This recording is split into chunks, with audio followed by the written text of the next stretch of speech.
in the first hit, but even better play by Drake Thomas to stay with the elusive Washington quarterback who's hurt. Jayden Daniels down and in some pain.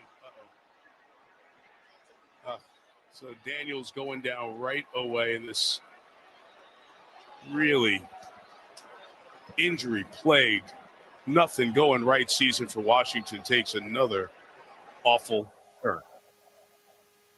Mike Tirico last night, 7 minutes and 29 seconds left in the fourth quarter. I'll start with this. I like Dan Quinn. I like him a lot. He made a big mistake last night, a big one, leaving Jayden Daniels in that game, in that moment. It was head coaching malpractice, period. That isn't me second guessing. That was my first guessing. And it probably was for most of you who were watching the game last night. It was that obvious. Good morning. If you missed it, Dan Quinn was asked about it after the game, and you'll hear what he said coming up here in a few minutes. He was asked about leaving Jayden in the game 3 or 4 times in his post-game press conference. As far as the injury goes, it appears as if it is a dislocated elbow to his non-throwing arm. We'll know more later today, I would assume. But some of the reporting out there, dislocated elbow, it'll be time. I don't know if it's season ending at this point. The final score was 38-14 Seattle, a final score that was nowhere near reflective of how bad Washington got destroyed last night. But the outcome of the game is actually not the headline from this one, although it's certainly close to it, and we will get to my game take and everything about the woeful performance last night against the Seahawks. But Jayden's the headline. So he was injured with 7 minutes and 29 seconds left in the game in the fourth quarter. The injury came in the closing minutes of what, at that point in time, had been a universal beatdown with the score at 38-7. Translation, the game's outcome had already been determined, okay? Actually, long before the 7 minute and 29 second mark. No team in the history of the league has ever come from 31 points down in the final 7.5 minutes of a football game to win in the history of the league. Just to be clear, like I said, this is not a hindsight. This is not a second guess for me. You can check my tweet, and I guarantee you many others. I'm not trying to be the only guy that tweeted out there. Anybody that was watching this probably felt the same thing, whether or not they tweeted it out or not, I don't know. I didn't follow everybody, but many people responded to my tweet at the beginning of the fourth quarter with exactly what I was thinking. Of course it was. I tweeted out at the beginning of the fourth quarter, quote, sit JD, 55% pressure rate, and called up JV receivers. Call it a night. Calling for the starting quarterback to take a seat in a game that's already been determined in terms of winners, losers, is not usually my go-to. Some of you reached out to say, this is a new one for you, Sheehan. What happened to Mr. Competitive, Kevin? It's true. I've probably done it before, but my default typically is I'm okay with the competitive nature of these coaches, these players. Go ahead, finish it out. You know, compete till the end. But not last night. Not in that game. Not in that moment. And to me, the reasons were overwhelming to feel that way. There was a mountain of evidence that just screamed out, get him out of the blanking game. There is no upside to keeping him out there. Not tonight anyway. Why? Well, number one, in case you weren't paying attention the last few weeks, he came into this game off of an injury and missing last Monday night's game against the Chiefs. The second injury already of this season.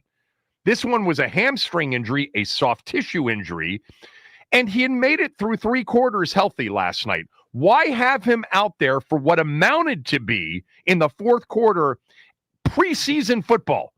You know, Seattle was starting to pull some of their starters, putting backups into the game. The score, the time, the recent injuries made it seem like a total no-brainer. Secondly, this was a game last night that was high risk for Jayden Daniels from the jump. Through 3 quarters, he was pressured at a 55% rate, the most of his career, according to the broadcast last night, which was one of the reasons he was constantly on the run all night long. He was on the run not only because of the pressure, but because the supporting cast that they had out on the field, it just wasn't good enough. They couldn't get open. They had Debo out there, but obviously they didn't have Terry. And then they lost Luke McCaffrey on the opening kickoff. By the way, his injury, season-ending, broken collarbone to IR. I guess season-ending, more likely season-ending. That was reported this morning.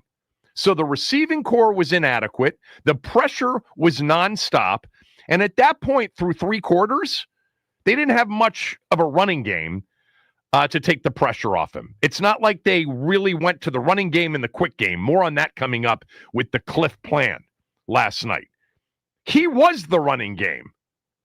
And that leads to this. Next reason it was so obvious. Through 3 quarters, he was already running too much and taking too many hits. Sacks, running too much. Keeping him in the game and dropping him back to throw was going to lead to more running, more risk, more potential for sacks. This was not a game in which, the drop back was going well. He's throwing cleanly. They're getting chunks of yards. Even when he did have time, with the exception of maybe 2 or 3 plays, nobody was really that open. So it forced him to try to make a play with his legs. And if he didn't, he had to eat it. Keeping him out there in that game was a higher risk situation than a lot of games. Partly because, let's be fair here. I talked about this on Friday. Seattle's really good. They are really, really good. But this wasn't, a 49-31 game where, both teams are lighting it up, but Seattle's just better and our defense is just much worse than their defense or whatever. And, he's got 350 yards and there are probably another 150 yards. And let's keep him out there because there's really not much risk. They're not, no, he was at risk all night long.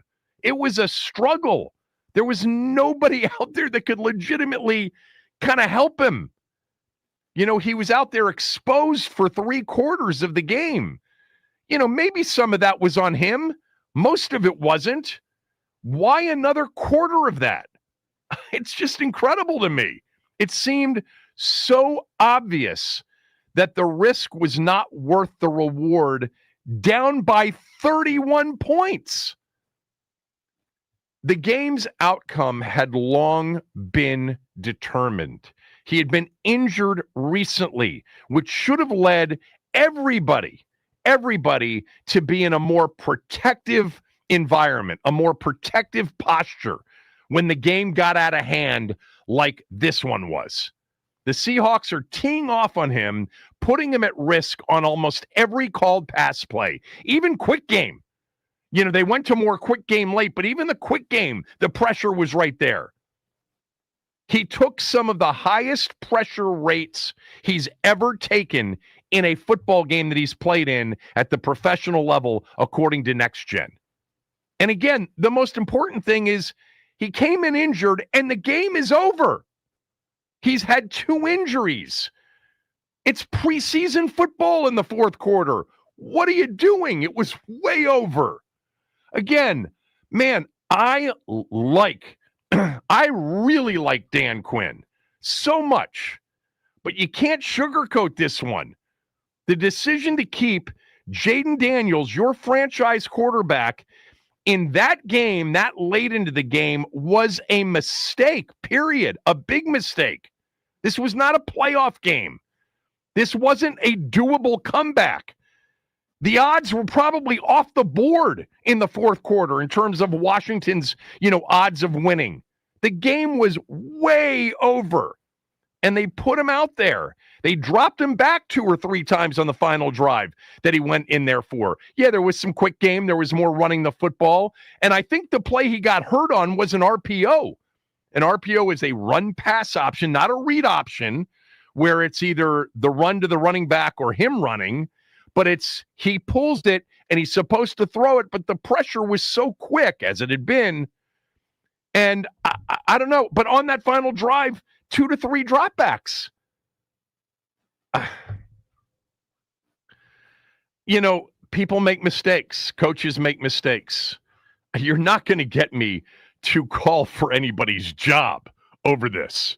I mean, I've already been in it with a few of you and a few of my friends from late last night to early this morning.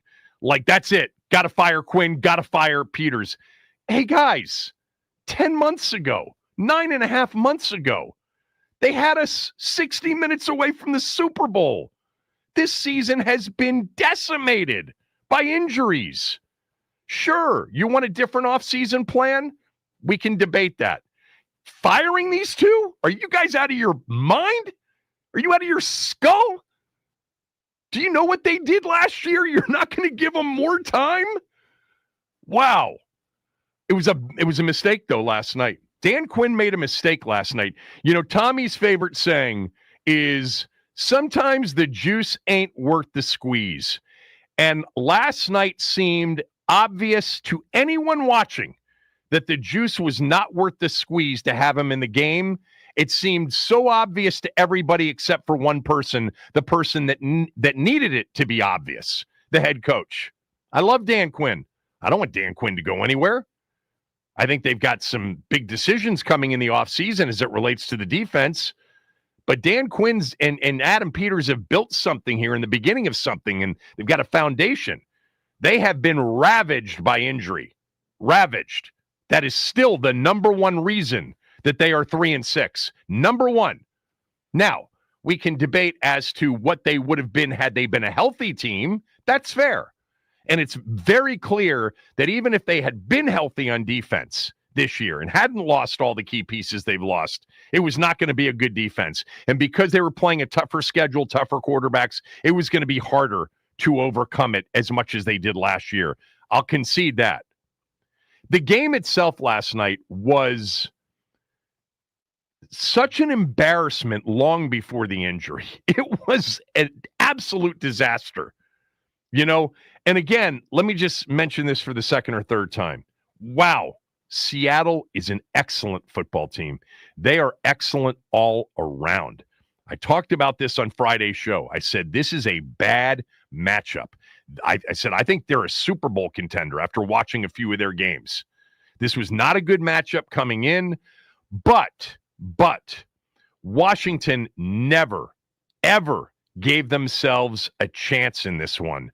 Penalties, drops, turnovers. They probably don't beat Seattle if they play a perfect game, but they had no shot of even keeping it close or respectable with as many times as they battered themselves over their own heads with 2x4s.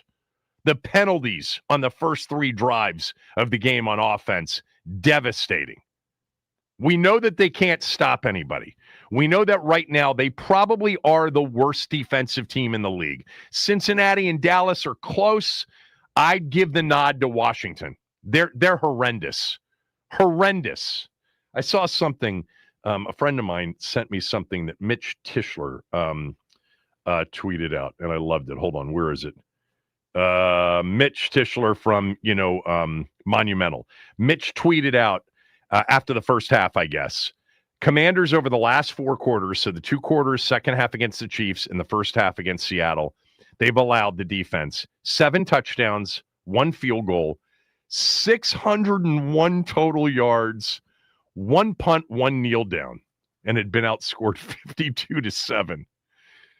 Yeah, they are an absolute mess on defense. We've seen this coming for several weeks.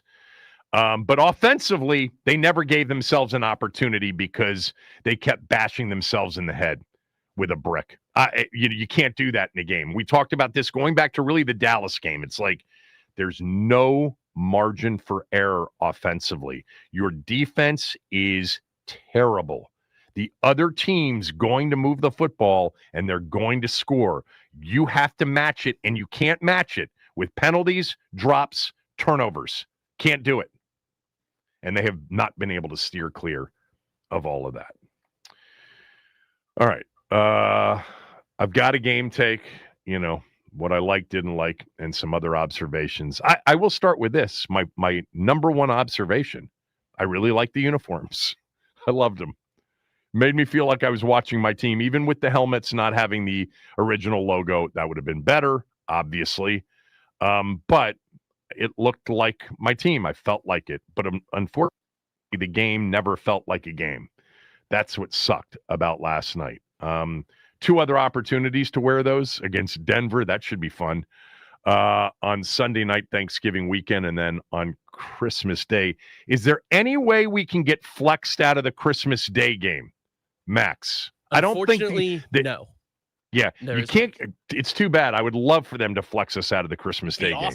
Now, the Sunday night game they could get flexed out of, but I think because it's Thanksgiving weekend, I don't know if they're going to flex that particular.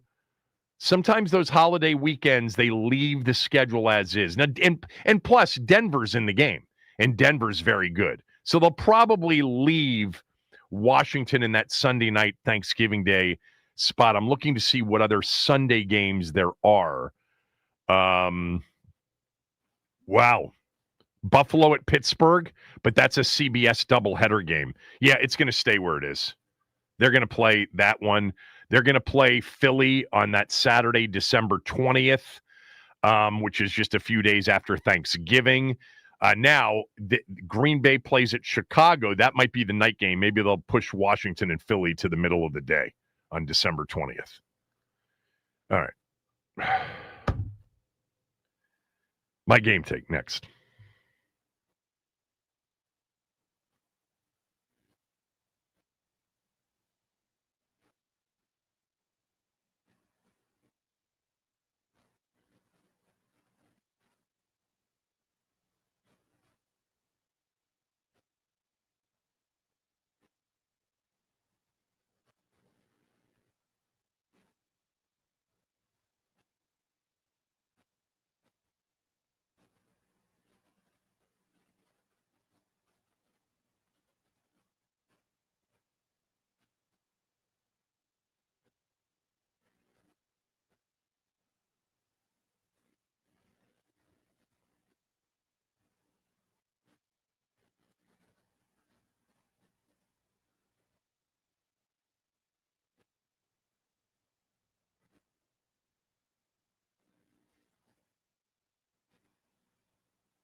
I'm furious, obviously, and into that emotion, but it's also hard to have that.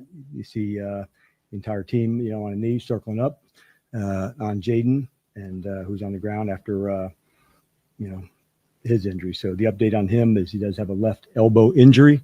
I'll update you more once I know more, but that's what I know tonight. But what I can say is I can speak for every coach and player, and just unacceptable performance by us tonight.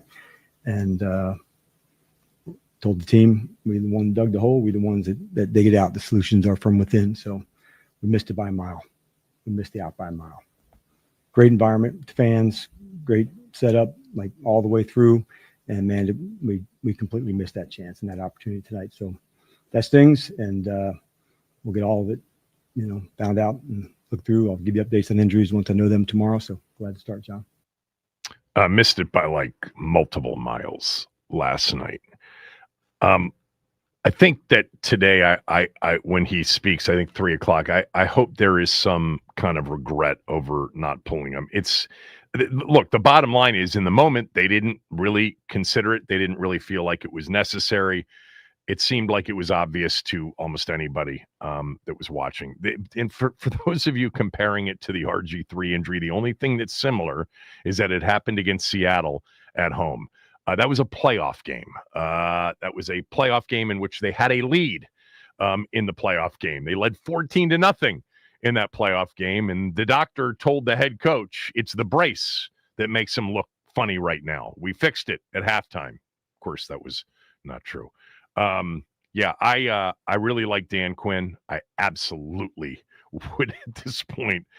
It's insane to even, for me anyway, to even consider firing him, fireable offense, or Adam Peters has to go. That's just not talk I'm willing to really entertain. It's stupid, to be honest with you, in a season in which right now they're probably becoming the number one injured team in the league. Lattimore, by the way, torn ACL last night, looks like, and McCaffrey. I think that was malpractice last night. That's not a second guess. That's a first guess. And I really just, in that moment, just felt like, what's the point?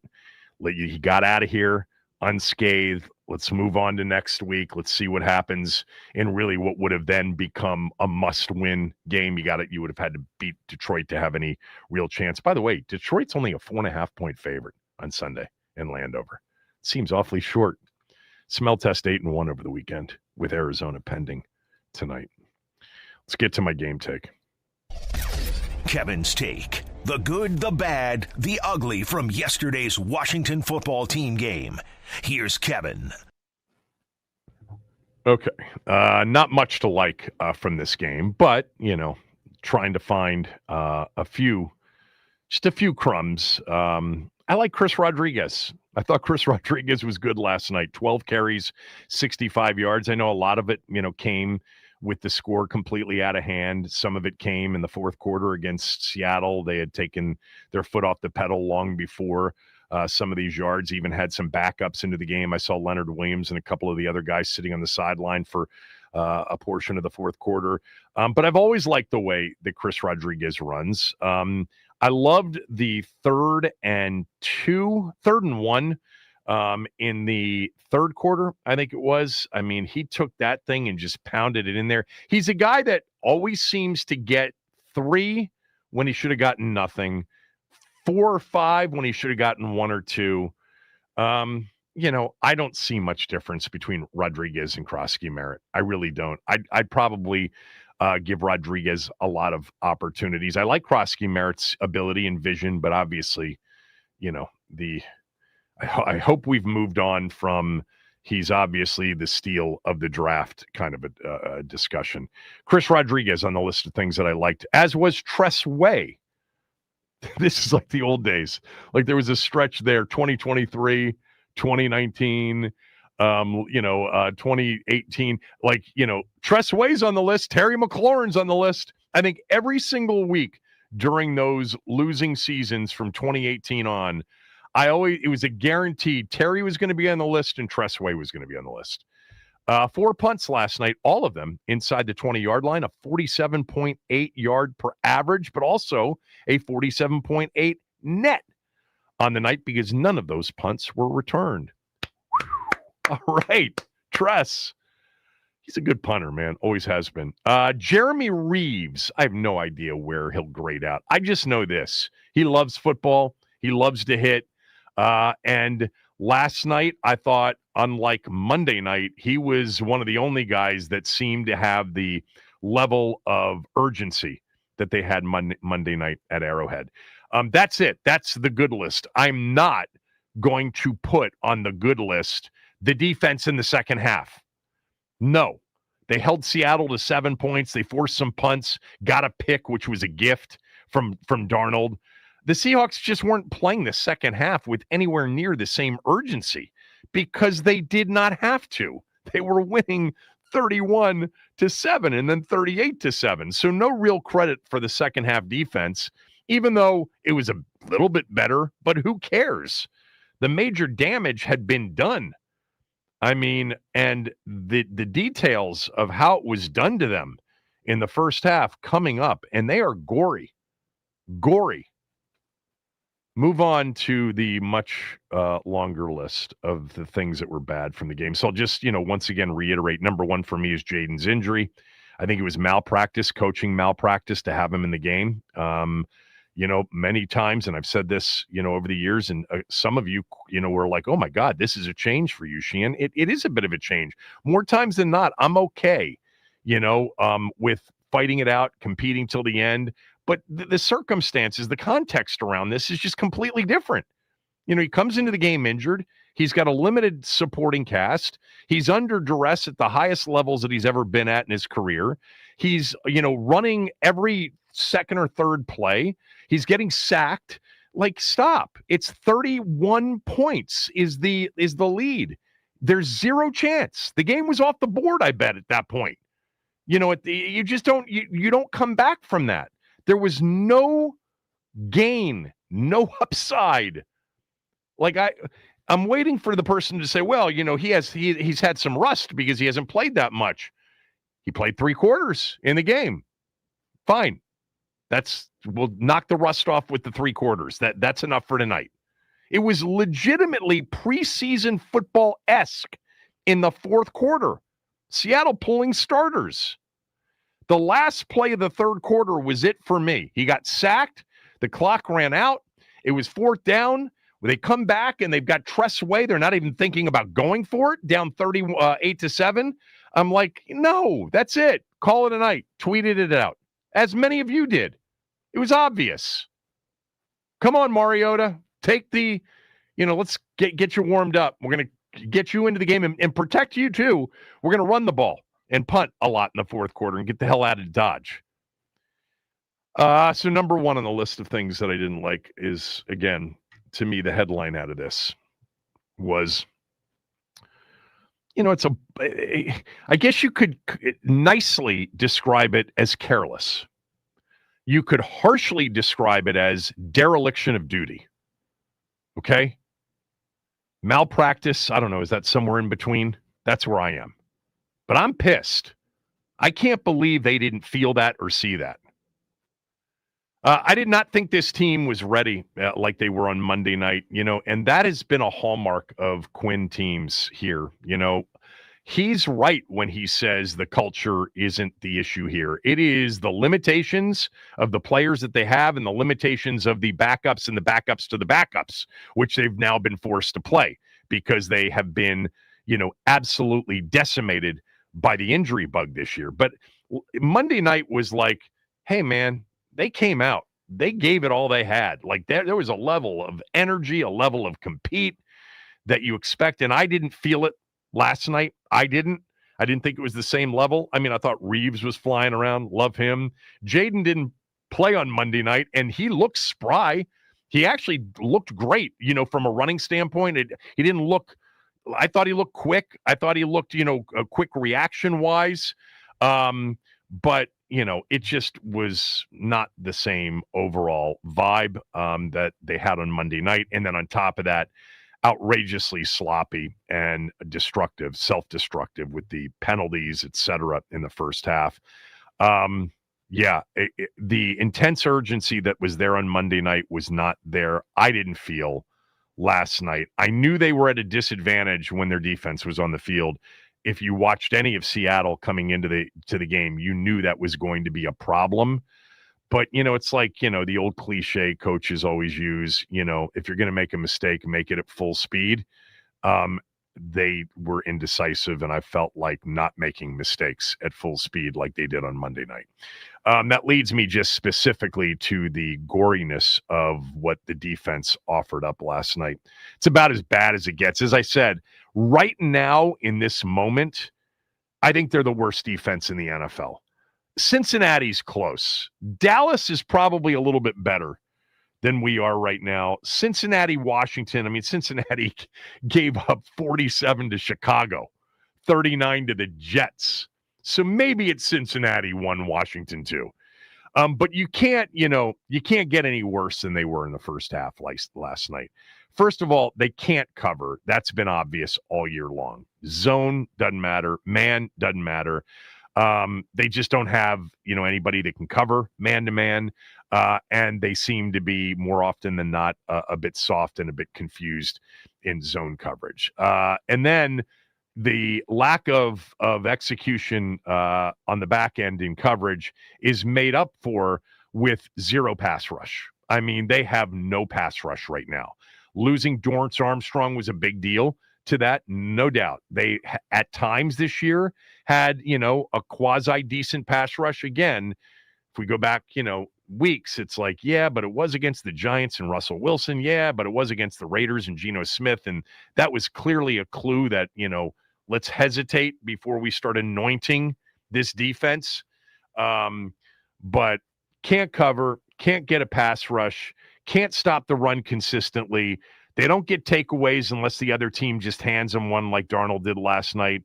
They don't tackle well. Last night, I'm not sure tackling was the major issue it's been in some games. On that one touchdown on the sideline, it was with Quan Martin. They often are confused, before big snaps, third down snaps. The touchdown that made it 14-0, you could see how confused they seemed to be pre-snap. The first half last night was all-time horrendous. Seattle scored 5 times on 5 drives, 31 points, 330 yards in a half, 5 for 5 on third down. None of it was difficult. It was all easy pitch and catch. Darnold himself had one of the greatest first halves in the history of the game. Literal perfection. 16 of 16 for 282, 4 touchdowns, no picks, no sacks, a perfect 158.3 passer rating. I saw this stat per Next Gen. In the first half, 8 for 8 for 191 yards and 4 touchdown passes of 10 or more air yards, tied for the most such TDs in any half in the Next Gen stats era.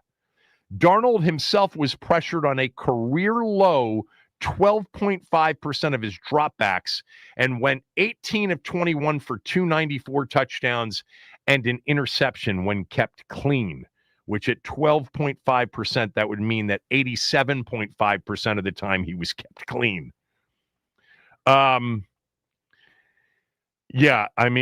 It was just so easy. We talked about Smith and the Jigba coming into this game. Uncheckable. It doesn't matter what they did. They didn't even have their number 2 receiver, Cooper Kupp, last night. Didn't have him.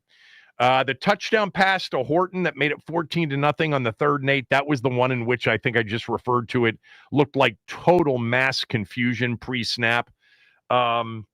Yes, of course, injuries are a reality. They are an injured group. They are a shell of what they wanted this team to be on the field before the season started.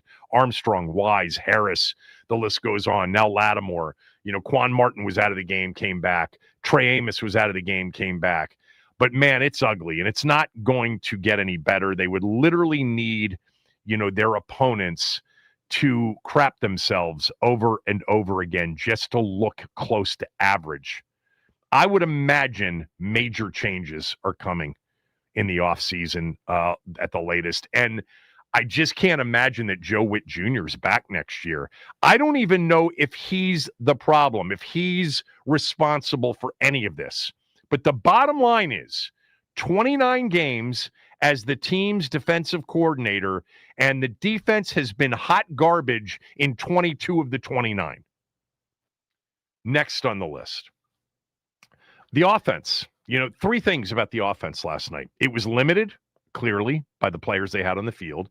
I thought the plan was too ambitious early, and I didn't like the plan from Cliff. And then the offense penalized itself out of any real opportunities to get any sort of production. So the limitations, obviously, Debo was out there, Ertz was out there, everything else after McCaffrey went out was hodgepodge, guys off practice squads, Chris, Moore and Treylon Burks, who I haven't even seen the snap counts. How many snaps did Treylon Burks play? 13 was out there a bunch. Had a nice catch on the sideline. So they were limited. They're even limited at running back right now. They really are. I mean, I'd try Rodriguez more. So limited. I did not like the plan last night from this standpoint. I thought it was way too ambitious early, considering the opponent and the limitations, skill position wise. Too many dropbacks. 9 of the first 10 pass plays were called pass plays. Even those with him under center, there were some under center boot and play action. Didn't work very well. Not enough quick game. I talked about this on Friday. It's got to be quick. Got to be out.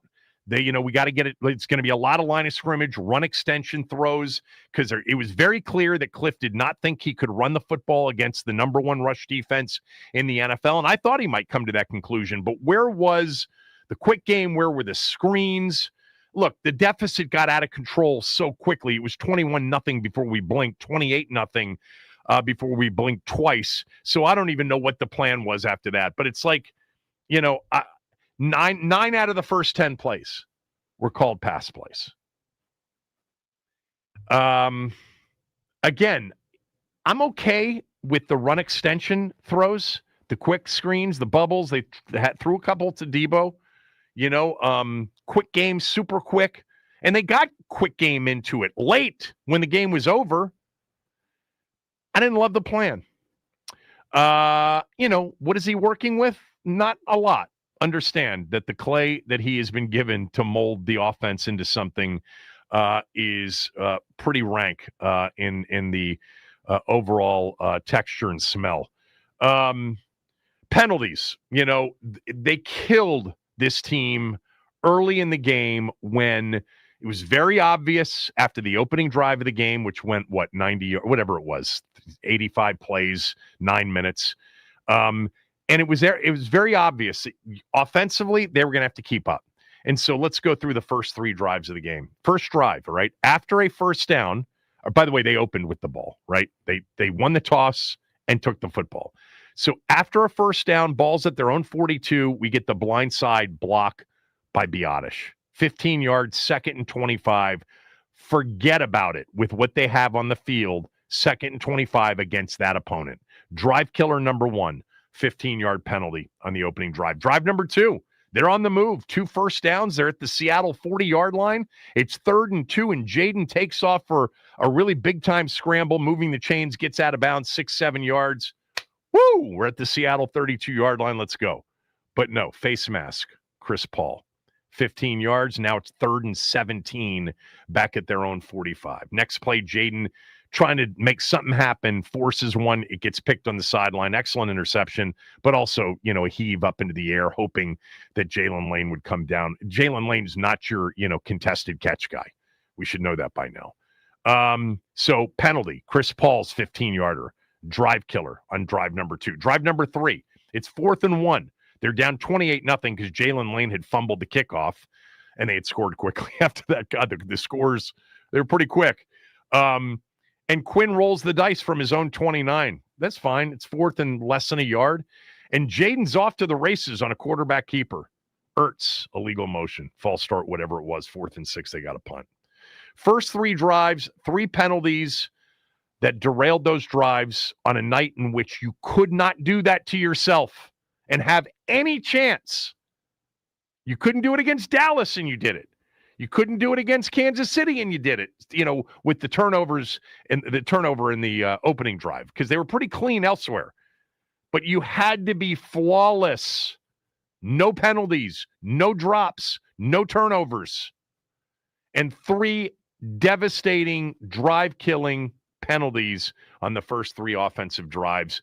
Look, I'm not about to make the case that without those penalties, they would have won the game. They wouldn't have. Their defense is just so helpless right now. And Seattle's that good. They're just a much better team. But their only chance for the game to be a game was with their offense and with the limitations they had at receiver in particular. That meant they could not self-destruct. No room for self-destruction in the first 3 drives, 3 penalties, 2 of them 15 yards, killers. Also on the list of things I didn't like, there were a couple more drops last night. Bates, if we think back to last year, has a bit of a drop problem. I mean, he missed out on a beautiful, I don't know if that was an RPO or just play action, but it was a, big chunk. That was going to be a 15 to 20-yard play. Dropped it. Who had the other drop? Did Jalen Lane have the other one? I forget. Pass protection in the game. The all-22 will reveal if Jayden on occasion was, especially in the long down and distance moments where he's trying to get, hang on for a little bit longer because you can't check down on 3rd and 17. Whether or not it was as bad as the next-gen stats indicate, but a 55% pressure rate by the Seahawks through 3 quarters is not a pleasing number. I mean, I wrote down constantly under siege immediately. Look, the play got hurt on under siege quickly. It seemed like, half, if not 2 out of 3 dropbacks were influenced by pass rush. What else is on this list? Just the penalties overall, 8 for 87. And look, I think Seattle declined 2 or 3 of them. There was a DPI on Amos on a touchdown that was declined, obviously. The penalties that were most frustrating to me are the pre-snap penalties. Ertz, in particular, seemed to lack the concentration last night. He had 2 pre-snap penalties, and they were big ones. The timeouts that they were taking, it wasn't going to matter last night. It's not like they were going to need him on defense at the end of a close game.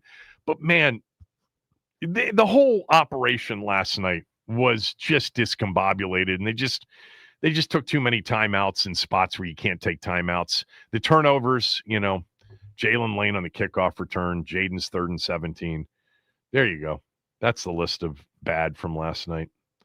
I've got a few other observations, and then I will let you guys have at it. Phone lines are open now at 301-230-0980, 301-230-0980. Kevin Sheehan Show, the Team 980, the team980.com. Don't forget, you can watch the show on the Team 980's YouTube channel. And when you get there, hit the subscribe button for us. That's a big deal. And the like button as well. All of our NFL conversation on this show is presented by Paramount Plus. You can't count on much, but you can always count on Sundays with the NFL on CBS and Paramount Plus. Watch your local NFL game live every Sunday all season long. Visit ParamountPlus.com/NFL to get started today.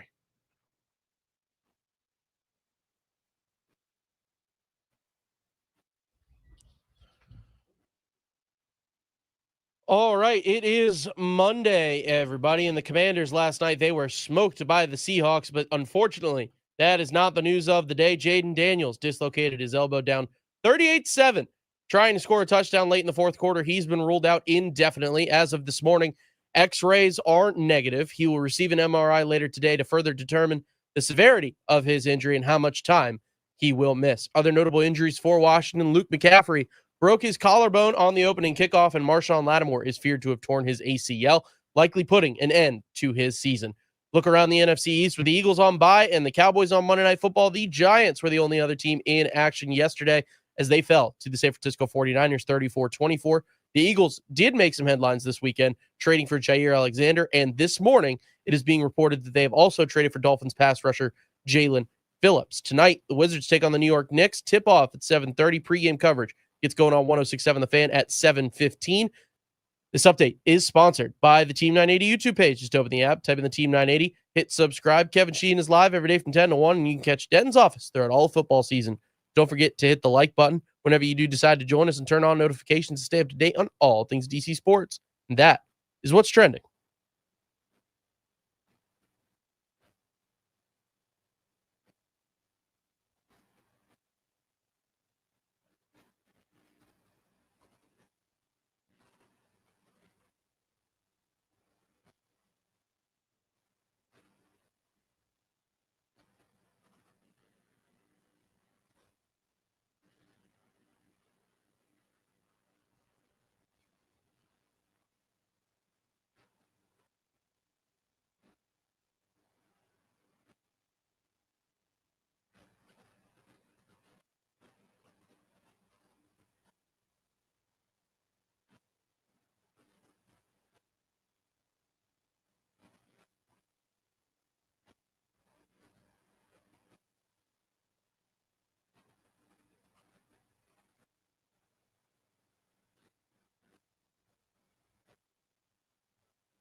As for the game itself, Sam Darnold obviously was able to seemingly do whatever he wanted, especially in the first half. What were they doing that you guys were unable to stop?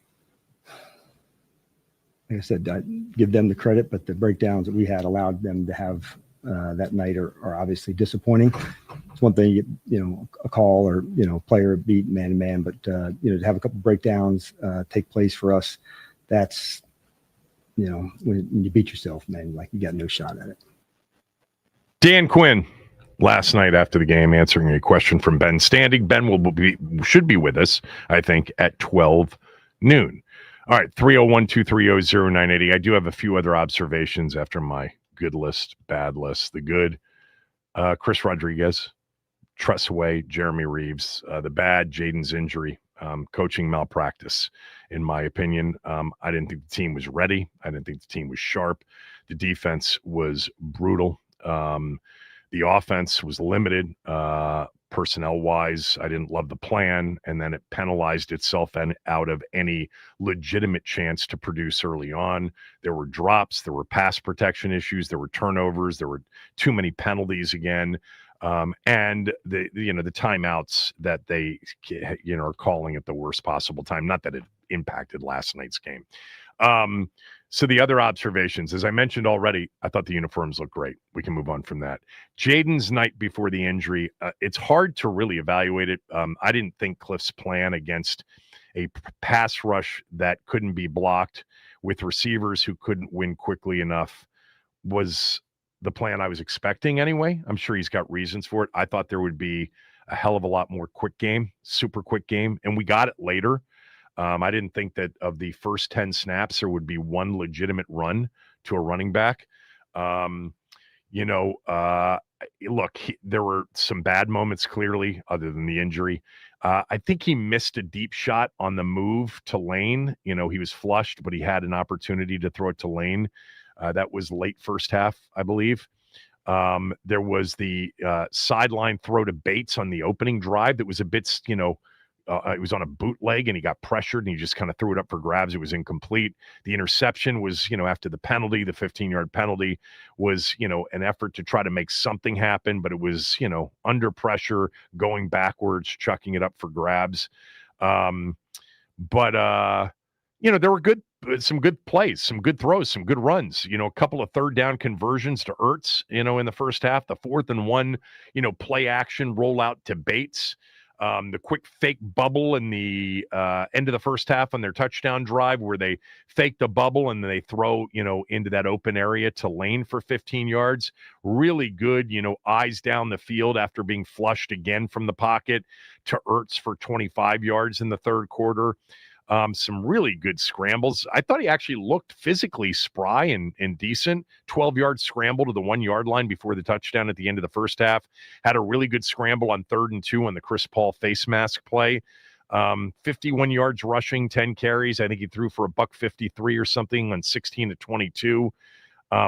Those numbers are kind of, empty for the most part. I thought, he tried to do, stuff that he tried to do last year, make chicken salad out of chicken, what, but it was just too limited. And the opponent was too good last night, just flat out too good. I think I'd give him like a C+, B-, C+ probably is the right grade for him, for me. He should not have been in the game at the end, period. Bad ending to the night. If it turns out the injury isn't as serious as it looked, and they say, he could be back in a couple of weeks, I'm all for him coming back. This isn't one of those where, like, if they evaluate him and it's like it's a dislocation, but it's not severe, and it's 3 weeks, and then he'll be ready to go.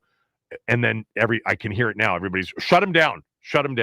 No, not with 6 games left. If that's what the situation was, we'll deal with that when it comes. But it's more likely than not, it's a much more serious and long-term injury. We'll find out later today. Here's an observation for you. Why did Mike McDaniel take the 10-second runoff at the end of the first half? When he had the option, remember Smith and the Jigba caught the pass. They called it out of bounds. Then they went back with review, called him inbounds. And then Seattle had one timeout left. They were at the Washington 23-yard line. If they call the timeout there with 13 seconds, they get at least 2 shots into the end zone before a field goal. You don't think they would have scored on one of them? Like it was even money that they would have scored on one of them.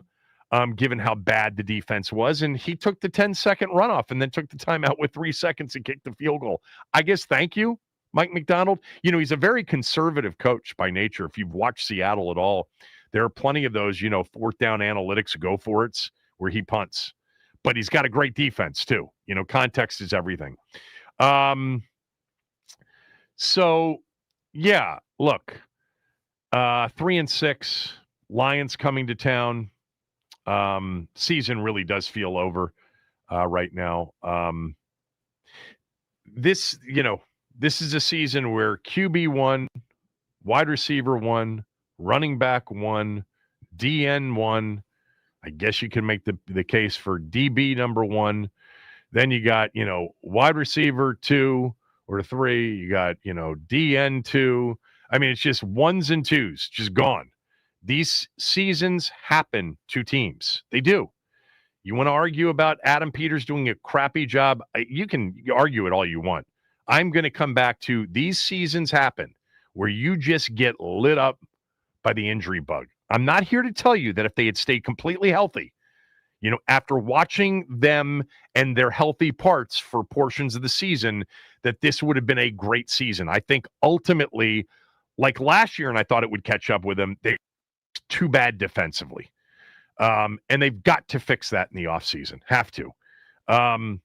Should they be sellers before Tuesday's trade deadline? At this point, like I said last week, I'm not going to consider it even if they lose if the quarterback's healthy. But I said if they lose and the quarterback gets hurt, I'm going to consider it. So sure, if there's any sellable parts that you don't want and you're not going to sign, sure, take some picks back.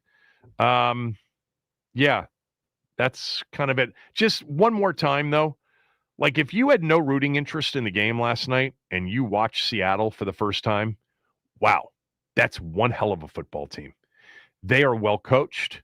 They have an absolute star number one wide receiver. They have two really good backs.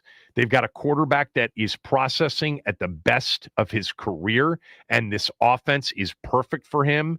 They are a defense that can get pressure without blitzing if they want to. They can stop the run without loading the box if they want to.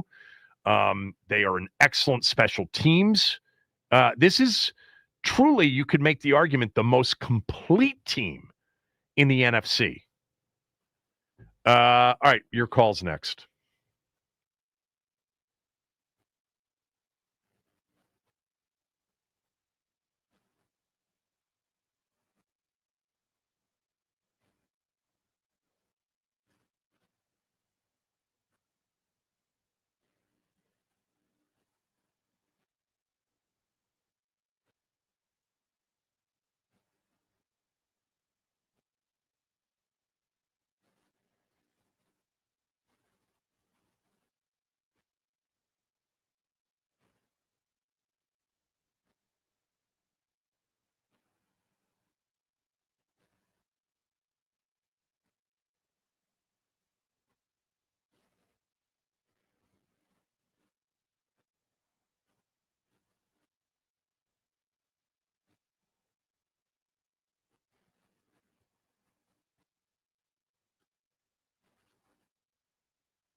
You guys prided yourself last year on culture, and you guys were, good with veterans to sort of avoid performances like this.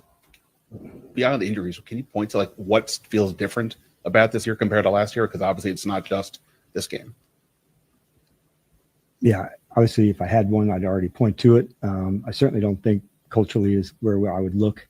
It's a connected team. It's performance related, not culturally related.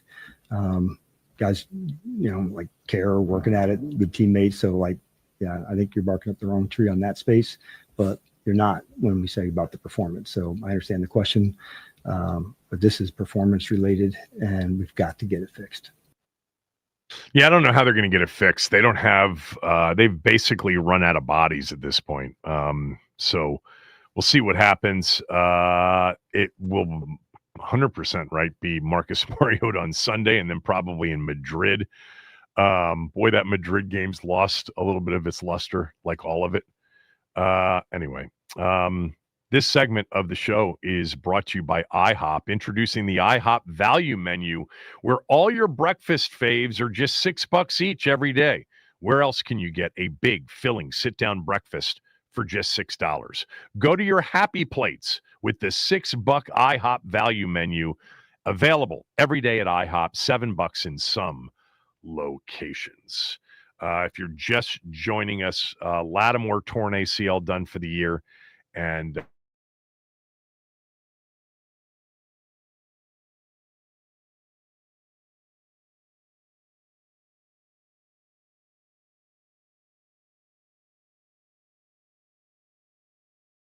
let's start with Anthony in DC. Anthony, go ahead. Anthony. Do we have Anthony? We did an hour ago. I mean, I'll put him back on hold. Let's go to, let's hit Joe. Okay, Joe, go ahead.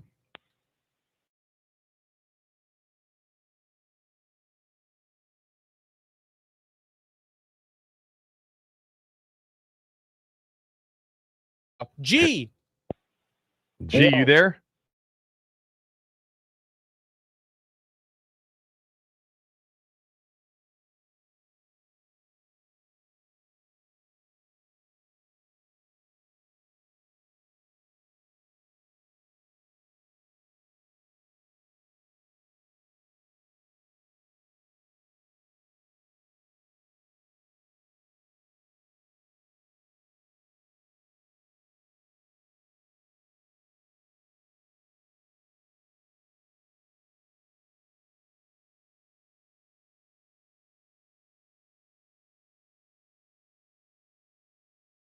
But if he's healthy to come back, and there's 4 games left, and we're out of it, because we're definitely out of it. You know them teams that don't make the playoffs, and they make the playoffs the very next year. I'm betting that we make the playoffs next year, because we damn sure ain't making it this year. We lost too many conference games. We look inept, and it's sad, man. But if he's cleared to play with 4 games left, and it don't mean nothing, sit his ass down, man. Protect your investment, man, because like, what would you play him for? That's like taking a Viagra and you at home by yourself, man. There's no point. Yeah. Sometimes being by yourself is more fun. I'll talk to you later. Let's go to. No. It's always fun with somebody to enjoy it with. And all right, bye. See ya. Dave and Raleigh, go. I don't even know how to follow that up, man. Listen, go ahead, man. You're on. Yeah, G and Paulie, my guys. Look, I would love to get your opinion. I think you do a great job in breaking down the game like you just did the past hour, but I'd like to get your 2 cents on the following. I put the blame this whole season on really 2 things. I think the front office and the both coordinators. Starting with the front office, look, we got rid of a safety last year at a defensive end that would seem to play much better than what we have this year. And then on the offensive side, even though we got rid of those receivers that weren't big names, they were shifty, they were speedy, they were small. Like they got open and they produced last year. I don't see any of that this year. And then regarding the offensive and defensive coordinators, look, I think you would agree. I hope you would agree. There's a lot of defenses out there that don't have a lot of big names across the board everywhere who produce because of schemes and whatnot. I don't see any of that with our defense. I mean, these guys are look what Seattle did last night. They don't have a lot of big names on their defense, and they were stifling. Well, Leonard Williams is a pretty big name. DeMarcus Lawrence is a pretty big name. Murphy's turning into a pretty big name. They got some names on their defense. But don't you agree that they kind of turn into those studs because of the scheme and because of I think the defense has underperformed its talent going back to last year, but this year it really, because of the injuries, has nothing left. You know, their best defensive player over the first few games, done for the year. Their edge-setting D-end lost very early in the season. The safety that replaced the safety that they really liked and started off okay with the exception of the Green Bay game, lost for the year. I mean, again, this irritates some people, and I'm fine with that because you're not going to get me to shut the hell up. This is a reality. You know, they're playing with a shell of what they thought they would have entering the year. Now, to your offensive suggestions, you know, look, they didn't bring Eckler back. Okay, Eckler was under contract. Let's remember that. It's not like they re-signed Eckler off of 2 concussions to come back. He was already under contract. The Diami thing, the Zacchaeus thing, I mean, did anybody think, honestly, in the offseason, losing Diami Brown and losing Zacchaeus and adding Deebo Samuel was going to be a net major loss? I mean, I just can't kill him for it because I didn't kill him for it in the moment. And what did Diami get? Diami got like $12 million for a year, something like that from Jacksonville. They probably didn't see the value in it. But I just have a hard time blaming this particular, in this moment right now, the general manager or the head coach. Do I have questions about the defensive coordinator? Yes, going back to last year and in the offseason. Okay, because he's got a track record of 29 games with 22 to 23 of them being terrible. Terrible. Is it his fault? That's hard for us to know. You know, is it the fact that the players aren't out there this year because they're injured? Is it last year, how many times did I say, and I think many of you agreed, man, you know what? It just seems like the sum of the parts is not equal to the parts. Like they just, Frankie Louvu had a good season last year. Bobby Wagner had a good season last year. Fowler Jr. had a good season last year. Mikey Sanders still had a good season last year. Like they had some guys, you know, that played at a pretty high level, and yet they stunk week in and week out. The output wasn't good enough. As far as Cliff goes, I don't know what you want him to do right now with nobody out there, including a starting quarterback for 3 games. Now, last night, I did not like the plan. I did not like the plan last night. You would have wanted to see some more under center. I mean, they never go under center. Seattle killed us. They did it last night. They did it last night 3 or 4 times in the first 10, 12 plays. Didn't work. Hey, we got some yards. We got some yards. We got some yards. There was a bootleg they ran from under center that literally all of us as NFL fans, you get a really good sell on a boot coming back the other way with a mobile quarterback. Isn't it usually kind of, wide open 50% of the time? I mean, it was covered. He had to throw it to Bates on the sideline, and you nearly got picked. I don't know. I think that they're just so right now bare bones in terms of what they can put on the field. Like, I have a hard time. I don't know why you guys don't. Some of you do. I have a hard time when I can say confidently they have played without QB1, RB1, wide receiver 1, defensive end 1, DB1, or at least we thought so coming into the year. That's debatable. And then, RB2, wide receiver 2 and 3, DN 2 and 3, multiple, other players, that were in the number 2 or number 3 slots, and say that it's on the GM. I just can't do that. If they were a healthy team and these were the results, then we could talk about it more. In my opinion, that's just where I am. Call me nuts. They're the most, they got to be in the top 3 of the most injured teams in the league right now. What else, Dave? San Francisco's the same way. San Francisco's the same way. They've had down 3 receivers. Yeah, and last year they couldn't survive it, right? They were last year. This year, right now, they are surviving it. But let's face it, they played the Giants, they played the Falcons. They did have the Cardinals, the Saints. They've got some wins, close wins over bad teams. Last year, what was their record last year? 6-11 with all the injuries. What were they last year? 6-11, and got smoked in games last year without those players. And that's with some of their players which are better than some of our players. Thanks, Dave. Let me move on. Frank in Charlotte. Frank, go ahead. Hey, good morning, Kevin. I'll make this quite quick. I guess I had told you earlier in the year what my record would be for the team, 5-12, if they make it to that. But I'm going to say a few things and run it down in bullet points. I think that first of all, if I think JD there is some regression there with him, with JD. I just don't think a lot of it he's seeing. A lot of his injuries in Dallas and, of course, the Green Bay game, he got injured basically passing up on open players because he was, I don't know if he's panicking in the pocket or whatever.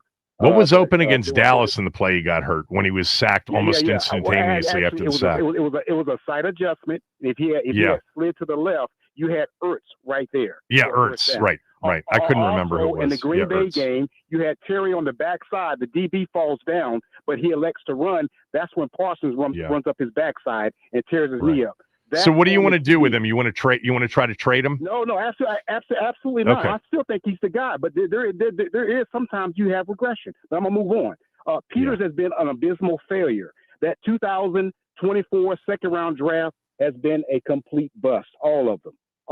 And plus you cut your 5th round pick from that 2024 draft. You traded away your 40th pick to your division rival who selects an all-pro safety. Okay? Yeah. You know what I'm saying? So we're not going to get on that. All the draft capital you've given away for Lattimore, a complete bust. Well, let me just hold on, Frank. Hold on. I'll let you get to your other bullets. We're gonna take our time here this morning, okay? So leave Frank on hold. You know how I have a hard time calling a draft a bust, just like last year when everybody said, oh my God, Sanderstil, steal of the draft, Brandon Coleman, steal of the 3rd round, and we're going down the list of, how, he was, playing chess to everybody else's checkers. And other than the quarterback, which I was convinced, and I still am, okay, franchise quarterback, 100%. But I said, you got to let these things breathe a little bit. And now this year they suck, but maybe next year they won't. Because you know what? Okay. Sometimes it takes a Brandon Coleman more than, 25 games to learn how to play the position that he's playing because they're young players. Okay. Can I make my last point? Yes. Point, and I'll let you go. Okay. Yeah. He had the 36th pick. We know Rivera was trash. He had the 36th pick. Cooper DeJean there. 40th pick. You could have had Edgerrin Cooper. Now you got the quarterback of your defense. Do that with you got draft. The quarterback of your back end, which covers your entire defense. Now we're stuck with Quan Martin and slow Bobby Wagner. Also, Quinn, a retread, blew the largest Super Bowl lead in Super Bowl history, and because his defense could not hold up. But then you select the retread. Okay. The retread that got us to within 60 minutes of the Super Bowl in his first season. JD did that. That was JD. Oh, it wasn't him. They had nothing to do with it. You don't think he had anything to do with the culture, changing a bit? The defense was abysmal. Okay, so do you want to fire him? Yes, absolutely. What's the solution? Absolutely fire him. Absolutely. Okay, fire Quinn. He's a retread. Okay, fire the retread. Who right now, even at 3-6. He is 15 and 10 with 2 playoffs, 17 and 11 overall. Okay. Fire Quinn. There's one. All right. Thanks, Frank. Appreciate it. Let's go to Eric in San Antonio. Eric, go ahead. Hey, so I completely agree with you that we shouldn't be firing anyone, maybe the defensive coordinator, but that's up for discussion. But I just wanted to talk real quick. Hopefully I don't get kicked off the line for saying this about something that was supposed to be one of the biggest stories of last night, which was the uniforms. And I'm just really frustrated because I feel like I don't have a voice. I'm from Texas and I never lived in the DC area. I don't have family that are Redskins, Commanders fans. And I grew up during a time when nobody on the team was good. We sucked. And I love Native American culture and history. And once they took that away, it feels like I don't really have a reason to root for them.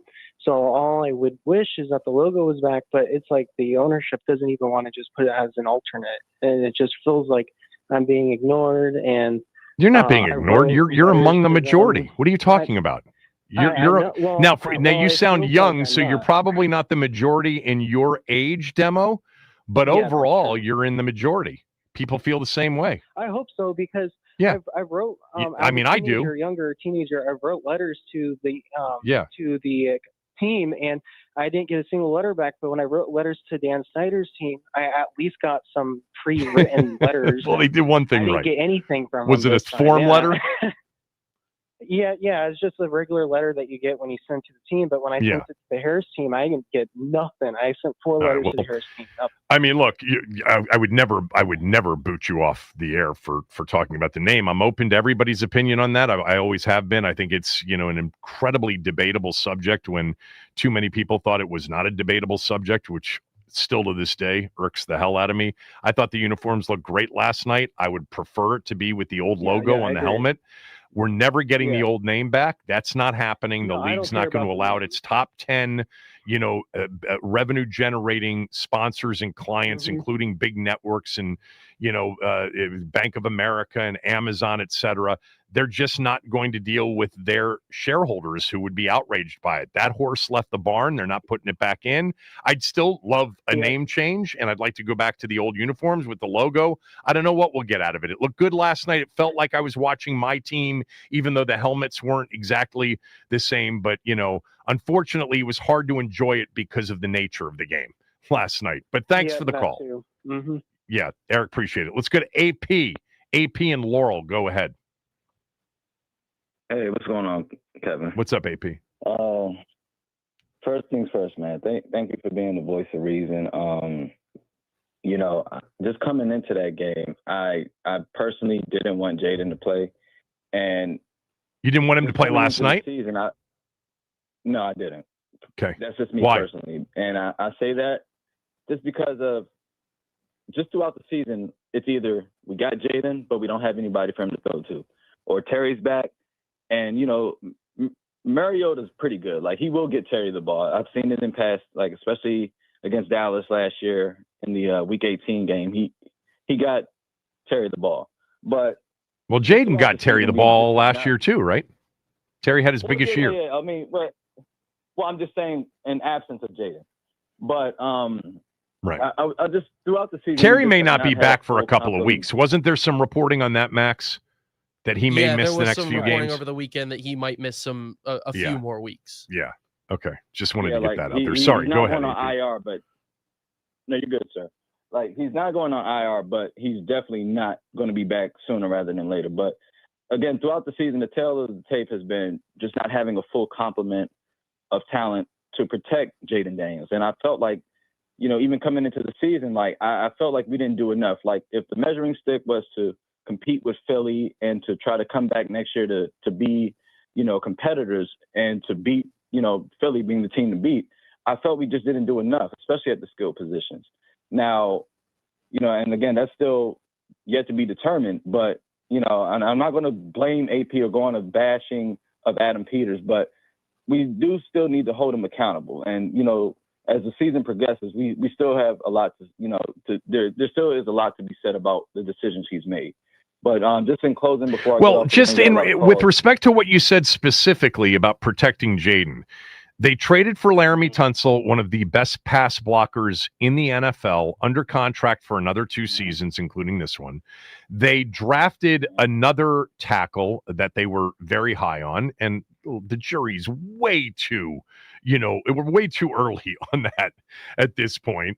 And they brought in a true all-around weapon in Deebo Samuel for essentially a song, a 5th-round pick. So I think that, the discussion during the offseason was they invested in their quarterback, in their young quarterback, 2 offensive linemen, and, another weapon to be added to the mix. Now, if you want to say, well, they should have just overpaid Terry from the beginning and had him in camp, that would have been an investment in the quarterback as well, at least for the next year or two. Okay, well, we've litigated that, over and over again. But I think that the plan in the offseason was to get bigger in the trenches and to invest in the protection of their quarterback. And I would say, in fairness, they definitely tried to do that. But again, at the skill position, like, I love Terry. He's our number one. But I just feel like because again, Debo is a utility player. He's a guy, Swiss Army knife. You can move him all around the formation, backfield, what have you. But then it's like Noah Brown, constantly injured. A rookie in Jalen Lane. It's like we didn't really have the horses to compete to really make a difference to affect the passing game and to affect how I think they felt differently with a Terry Debo combination on the field. And look, putting eggs into the Austin Eckler basket may have been, wishful thinking for sure. But again, he was under contract. It's not like they made a decision on him in the offseason to bring him back. He was already back. Thanks, AP, for the call. Let's go to Anthony in D.C., whose phone should be good to go now. Let's go, Anthony. 5-11, not very good. Not very good. 5-11, not very good. But there are others that are worse, Anthony. There are others that are worse. Yeah. Welcome to Draft Talk on the Kevin Sheehan Show. Not you. Can we at least let's at least enjoy the Madrid game? A Sunday morning game. Why not? It'll probably be with Mariota and 3 guys off the practice squad by then, but maybe Josh Johnson at that point. I mean, Mariota's the only one that hadn't been injured pretty much, so maybe it'll happen to him. I hope it doesn't. But go ahead. What do you got, Anthony? I hear you.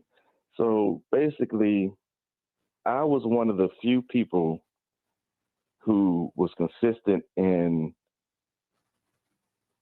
dealing with don't be overly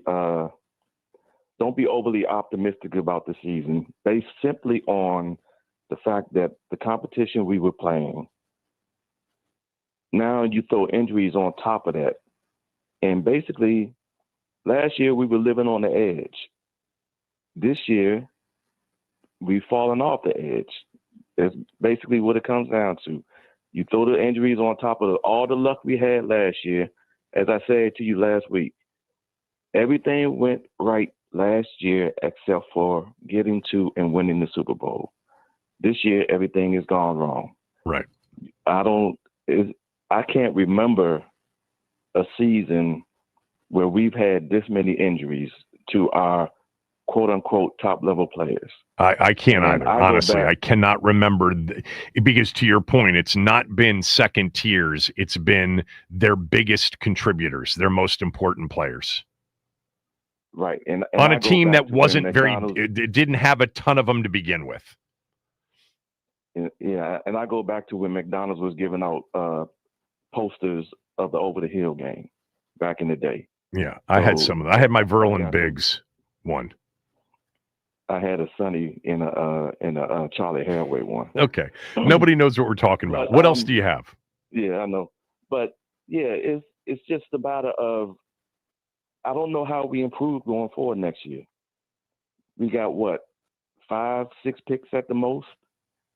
Who are you going to trade to gather something? You'll have a lot of players on injured reserve that hopefully come back, right? I mean, the injured reserve is, Dietrich Wise, was Wise more than a 1-year deal? Is Armstrong? Actually, what's Armstrong's contract deal? They need Armstrong back.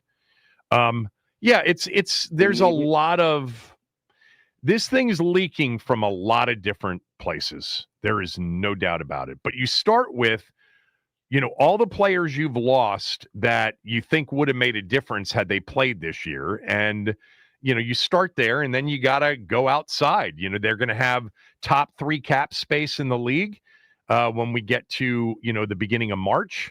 They don't have a lot of picks, but who knows? Maybe tomorrow they'll end up acquiring more picks by the trade deadline. I guarantee you, there is a lot going on in Ashburn in that, personnel area, in that GM's, area of the building in terms of looking at, okay, this season's basically on the verge of falling off completely. What do we do to start looking ahead? And they need to do that. They should not waste this opportunity on Tuesday now that the season legitimately is pretty much over. But see, the problem with that is they had top 3 cap space this year and didn't spend any money. So now part of that, remember, hold on, but Anthony, let me just say, part of that is because in the offseason after next year, they're going to have to pay their quarterback $500 million. They also have a big decision with Tunsil coming up in this offseason. The decision with Lattimore looks like it's been made. That was one we debated, over the summer. So, a lot of this is what they've got coming up with the quarterback in 2 years. But yeah, I mean, they spent money, but they didn't spend, they didn't go get that, other than the trades were the things that they did to affect the roster and impact the roster most, based on when they happened and how they were, constructing the 2025 roster. All right, let me get to a break. I got to get to a break. Sorry about that. Joe, Paulie, Will, Matt, Rod, Billy, Bobby, stay on hold. Let you guys have at it for another half hour minimum. Ben's going to join us. What a day it was in the NFL yesterday. I mean, last week, for as boring as it was last week, yesterday the opposite until last night. So we'll take a look at some of that, but this is all about, the game last night, the injury last night, your reaction to it. No one at this point, by the way, I want to just repeat in case you're just joining.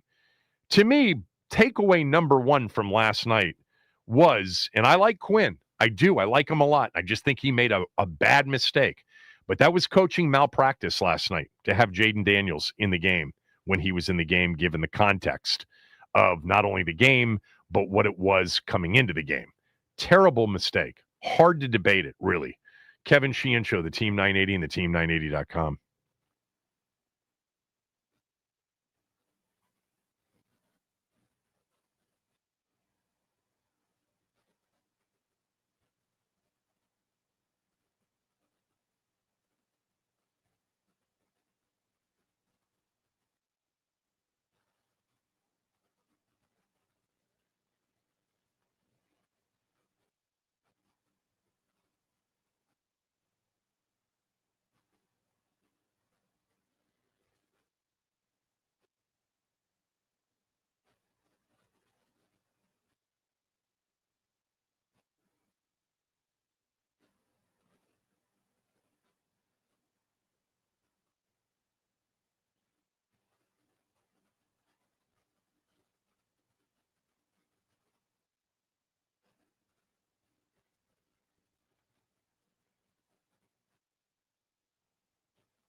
Jayden's been hurt 3 straight times in 3 straight games. does this organization have to take a different approach with him with regard to keeping him on the field, even if a game's lost, or you think there's a chance, even if you think there's still a chance to win, if it's not capable of giving him the support he needs on the offense and the defensive side for him to be at his best? Yeah, I think the answer to that is we will give him the support to do that. And I'm certain of that, Dave, to make sure that we do that in every single way. And that's calls, offense, defense, like the whole way through, man. I absolutely feel that way on, the hamstring injury. And so tonight with an elbow, yeah, it's really important we get that part right, and we will. Yeah, but you didn't last night. Everybody makes mistakes. Like I said, I like Dan Quinn. I like him a lot. I want him to be the team's coach. I want him to be the team's coach for a long time. And I think he is, I think he's more than up to it. He made a massive mistake last night, a preventable mistake. Not every game does it make sense to pull the quarterback late in a game in which you're getting your ass kicked. But the context around last night's game, there was only one answer. He should not have been in the game in the fourth quarter, period. It was coaching malpractice. It was dereliction of duty. It was. It just was. And everybody makes mistakes. He made one last night. That should not have happened last night. He was injured for the second time a few weeks ago. This was a game in which he was literally high-risked all night long because of the lack of weapons on the field, because of the opponent they were playing, and the game was over. Never in the history of the game has anybody come back from 31 down with 7.5 minutes to go. Never. It's never happened, and it probably never will, although in this day and age, who knows? It wasn't going to happen last night.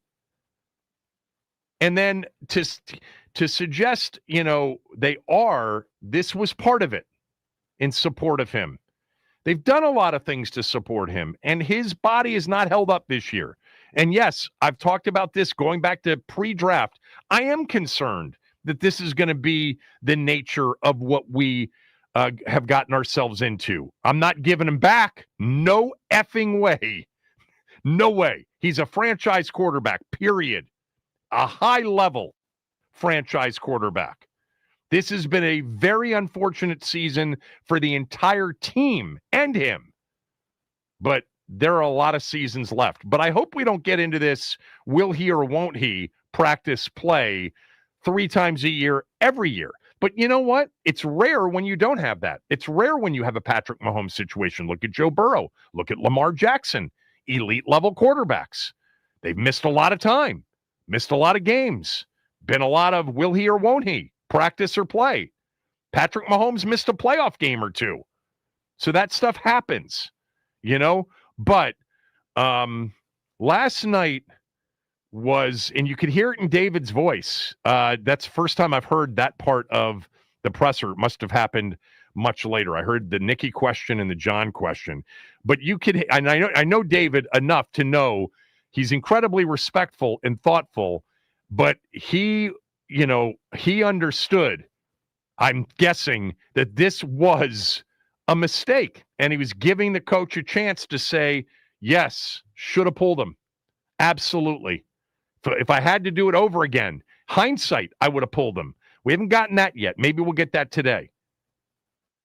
But, there's last night was not your run-of-the-mill, we're out there fighting, we're out there competing, I'm a competitor, he's a competitor, we're going to finish this thing out. No, there was too much surrounding it. The 2 injuries that had already happened this year, this being the first game back from the last injury, you couldn't block the other team, you couldn't protect them all night long, you had no weapons for him to throw to, you, for some reason, didn't run enough quick game, didn't run it enough early to try to protect him with some of the scheme and play calling, and then you get to the fourth quarter and it's 38-7.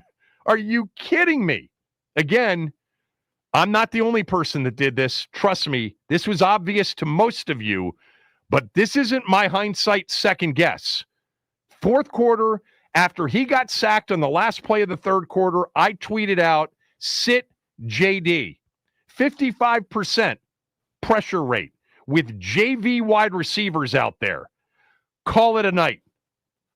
I thought it was obvious. I think many of you thought it was obvious too. It wasn't obvious to the person that it needed to be most obvious to.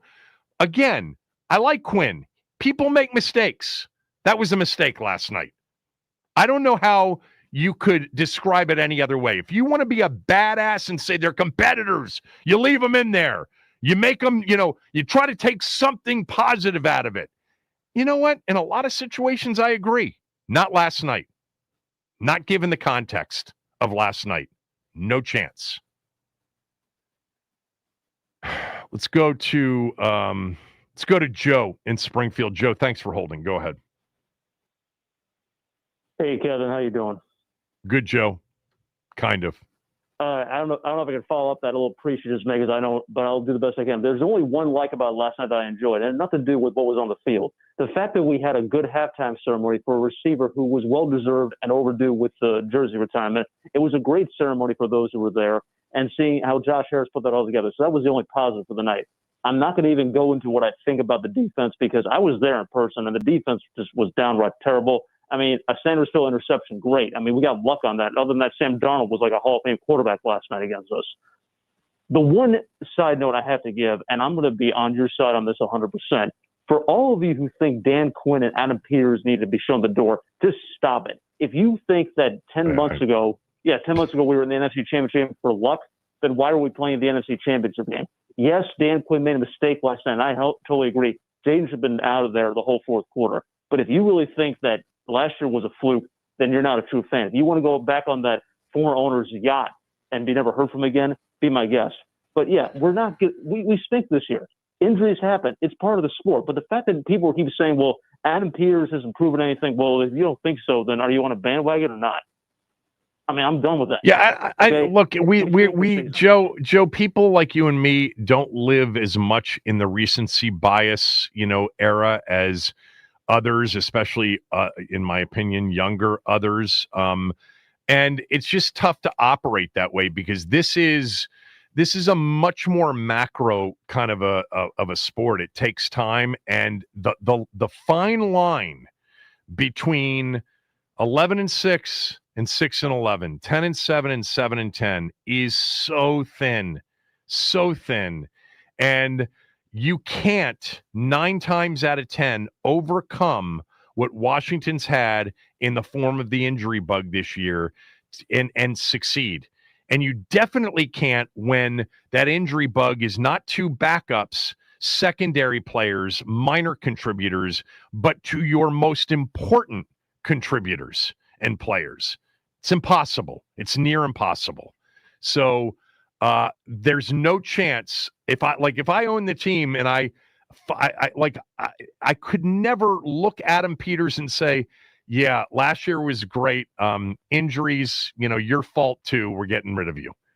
It's not his fault that they had injuries. It's not Quinn's fault that they had injuries. It just happens sometimes in the league. This is hopefully it can happen more than one season. Look at the 49ers. They've had it, multiple years in a row. They're succeeding right now. A long way to go in this season. They were 6-11 last year. So we'll see. What else, Joe? Quickly. I'll let you go. One quick question. Yeah. Where is Jamison Crowder available? I mean, for real. I don't know. I have no idea. I honestly have no idea. Just saying. We looked at it a few weeks ago. He's out there. Nobody signed him. Maybe he retired. I don't know. I mean, Jamison Crowder's not the answer, but at least he's familiar. I didn't say that. Yeah. But at least you have a healthy receiver. Just saying. Yeah, true. Thanks, Joe. Appreciate it. Let's go to Paulie. Paulie, go ahead. Hell to the W, man. What's going on? Big guy. Hey, listen, man. The streets need a body. The streets need a body, man. I don't care who they fire. Somebody needs to be shown the door today. You got to blame somebody for something. So what body do you want? What scalp do you want? I don't know. I don't know. That's not for me to determine. Let me ask you, the street needs a body. Do you need a body? Do you need one? Because I find, you know what I think of you. I think that you actually have a pretty sharp opinion. Do you need a body? Listen, somebody. Yes or no? For what? Yes, I do. Because somebody needs to be reprimanded. Well, then who do you need? Listen, Somebody needs to be reprimanded for what happened last night. Yeah. Whether it's the injury, whether it's the play on offense, whether it's the play on defense, somebody has to take accountability of what happened last night, because it wasn't just last night. It's been the whole season, honestly. And you can go back to last season and see some of the same things was going on last season. Well, so it's Joe Witt bailed us Jr. out. You want Joe Witt Jr. Jayden, listen, listen, I ain't calling for nobody in particular. I'm saying something has to be done. Jayden bailed us out last year. He did. Every team we played this year, especially when he was healthy to start the season, particularly game plan to Jayden is not going to beat us. If they're going to just have him put on this Superman cape, we're going to rip that cape off. And we haven't adjusted from that. You said coaching malpractice? I'm not one to want to bubble wrap players. I'm not. But you know me, I said it against the Green Bay. Why was he in the game? Yeah. But if you want to have the man in the game, why wasn't he just handing the ball off? Right. It didn't matter if we ran the ball 4 straight times and they stopped us and we punted and they scored another touchdown. It wouldn't have mattered. It didn't matter either way. You said it yourself. Well, maybe they thought because Seattle scored 31 points in 6 minutes. Maybe they had some crazy delusional idea. Yeah, they scored 31 in 6 minutes. Maybe we can answer with 31 in 6 minutes. Yeah, maybe that's what it was. Yeah. But I don't know, man. But the whole point is, I mean, come on, man. Why would you, if you do got him in the game, why you just wasn't handing the ball off like you did the play after he got hurt? Like and we got history. They did it in the Green Bay game. They did it in they did it in the Tampa opener last year. Remember, down 37-13, they were running zone reads. They did it in the preseason last year against the Jets. Well, that was him going off. Yeah, they didn't want him to do that. Remember that? No. They ran they ran a zone read on the first play of the game. Yeah. No, on the goal line area. Oh, on the goal line, right. That's the one part of the area where it's condensed at where he might take shots. I didn't like how they did it last night on the first touchdown he scored. Same thing. A split second later, that linebacker would have tore his ass off. I'm like, what are they doing, man? That's why you got running back. Actually, going back, remembering the Tampa game last year. Remember I'm like, okay, what were we doing? It was 37-13 with 3 minutes to go, and they ran 3 straight zone reads on a condensed field at the goal line, and he took 2 big shots. And I'm like, with that, we got to stop. We got to stop these quarterback powers and quarterback counters, And last night, if he was going to be in the game, to your point, he's handing the ball off 3 times to Chris Rodriguez. If it's enough to move the chains, he's going to hand it off to him 3 more times. And if it isn't, you're going to punt it. Period. Get the hell out of Dodge. It's 38-7. We started the game off soft with 6 straight passing plays. 9 out of the first 10. Then the first running play was a quarterback power. I'm like, what are we doing, man? What are they doing out there? Defense. That was 3rd and short. Yeah. Oh, holy crap. Defense, man. They didn't blitz Sam Darnold until it was 31-7. The whole entire league knows to get Sam Darnold off his game, you have to bring pressure and immediate pressure. I don't think that's true. Watch the film. I'd have to go back and watch it again, but I think they blitzed more often than you think they did. But go ahead. Bringing 5 people is not blitzing. Yes, it is. Do that. When you bring 5, that's one man. That's extra man pressure. Let me explain it to you. No. Oh, go ahead. Explain it to me. Let me get my crayons out so I can write it down here. Go ahead. Get them out. Yeah. Make sure you get the black one. Jesus. Bring it out. They'll bring one of the linebackers into the line. So now they got one-on-ones all across the line, and they hope somebody can beat somebody one-on-one. That's not bringing pressure. That's scheming up a one-on-one matchup. That's not bringing pressure. What else? Let's go back to the scalp. Let's go back to the scalp. The scalp. Now, you said, I don't know, I just need one. If there was one that was given to the fan base today, just give me the number 1 Paulie preference. We all know what the number 1 Paulie preference is. It's Joe Witt. Okay. That's what I'm explaining to you. Yeah, well, you didn't say it earlier. Where is it? You were too timid to say it. I had to say it for you. This is crazy, man. We see it. Why nobody else see it? Why they don't see it? The man had 13 He was 17 for 17 for 289 yards. I've never seen a half. I've never seen a defense look worse in a half than last night. Ever. 7-on-7 out there. It was 7-on-7. It was 7-on-7 because none of the catches were even close to contested, except for the one on the sideline to Smith-Njigba. I mean, it was an embarrassment. But here's the thing. You know what they would say, Paulie? I'm with you. Give me that, because I felt that way intuitively, instinctively now for a year. But they would say, "Are you serious? We don't have our top 4 players on defense. Our players are not executing what we're telling them to execute." I don't know. If that happened today, I can't say that I would be disappointed. That's for sure. But I doubt it's going to happen. Streets need a body. Okay. I got to go. Streets need a body, man. I got to go. Hail to the W. Will in North Carolina. Will, go ahead. Hey, Kevin. Good morning. How you doing? Good, Will. Hey, I said I was going to call you back because the way that you were dissecting the team last week. I said, man, you give us no chance to win. You said, well, we got a chance, but I knew that we weren't going to win. It was a bad matchup, man. If you watch Seattle and then you considered all these things like the Shanahan style that Quinn struggled with and Witt struggled with, the bye week, the short week, they're really, really good. Like, if we can take a step back from the disaster that we are and the decision that Quinn made to leave him in the game last night, that's one hell of a football team now 9 weeks into the season. We can look at them and say, if they stay healthy, they're going to be there in late January. Yeah, and I was telling you, I said, we just have to accept that the season's over with. I said that last week because the way they're playing, the way the injuries, and I'm not here to blame anybody. And they get big money to make decisions, and I figure they'll figure it out. But it's just the injuries and stuff that happens. So we just have to just deal with it and then go on. That's all. Yeah. Thanks, Will. Appreciate it. If you're on hold, we'll come back, take a few more. Ben's going to join us next hour. It is the Kevin Sheehan Show on the Team 980, theteam980.com. You can download and listen to us wherever you are, whenever you want on the Odyssey app. You can watch us on the Team 980's YouTube channel. Hit the subscribe button. Hit the like button when you get there.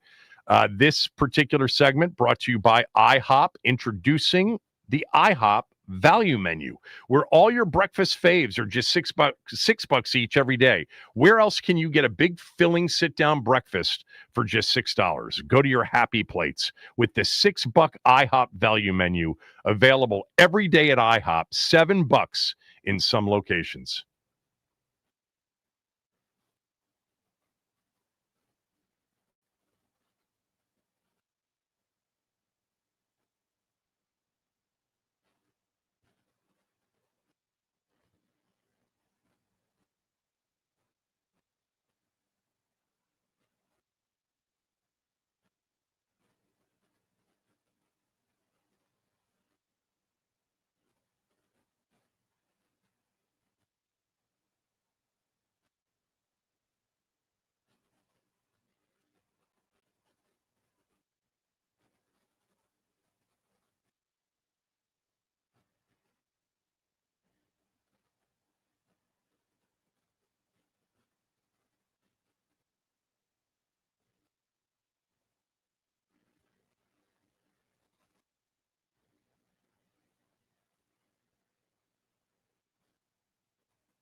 how do you, after a loss like this, from a mental standpoint, approach your team and just an attempt to move forward into next week?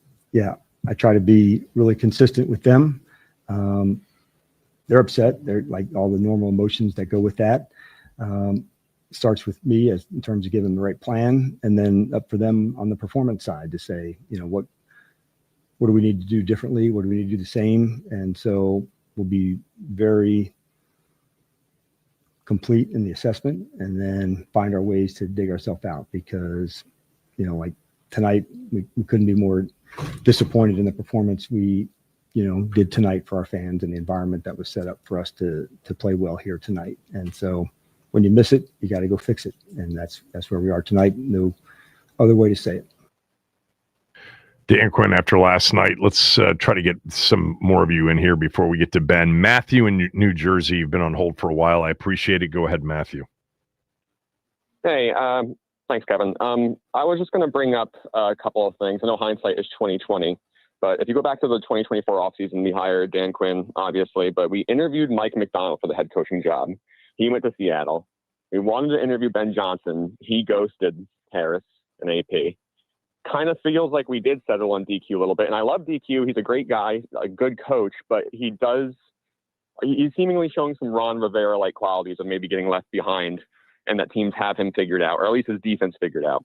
One more thing, during that same offseason, we settled on DQ. Then we interviewed 3 guys. I disagree with that premise, by the way, that they settled on DQ. Okay, I know for a fact that they didn't settle for DQ. I think they love DQ, but I think him and if Ben Johnson doesn't ghost them, I think there's a discussion whether or not he's the coach. Well, Ben Johnson didn't want to coach last year and, didn't want to coach for NBA guys. I guess if they had gotten to that interview, maybe he would have wowed them. But you know what? Given that Ben Johnson didn't really want to be a head coach last year, I don't think he would have, conveyed that. And therefore, I think they would have gone with Quinn anyway. It's a moot point, I guess. But so I'll go into so Dan gets the head coaching job. He interviews 3 guys for the defense coordinator position. I don't know if you remember who these 3 guys are.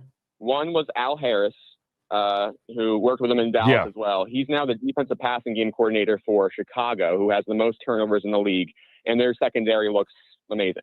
There's a lot of good players in that secondary. And they're missing pieces in that secondary too. What was that?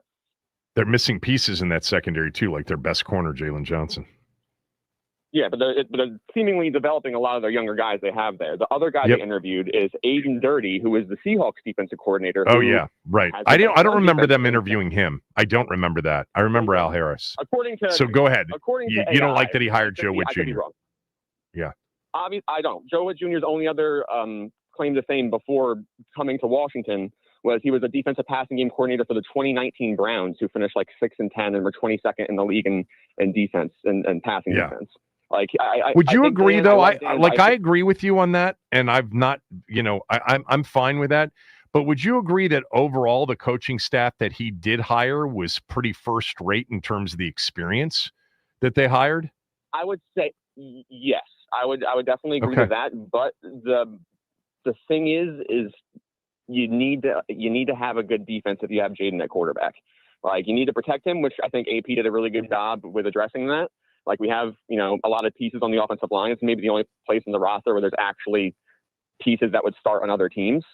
And but the defense, I think, has been a major disaster, just personnel-wise, with scheme, with everything. And I think there really needs to be a serious discussion. I fear too that if he doesn't get rid of Joe Witt, people are going to come after him. And I think he could be a good coach and still be a good coach for us, but like maybe his loyalty could get him in trouble. And I believe people in Atlanta said that about him. Yeah. Now he's a different coach.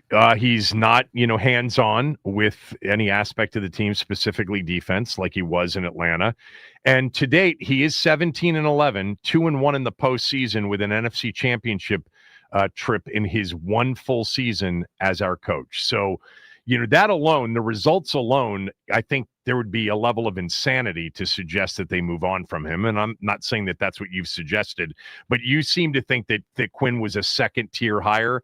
I think this was a unique situation in which you were hiring a very inexperienced general manager. He had never been one before.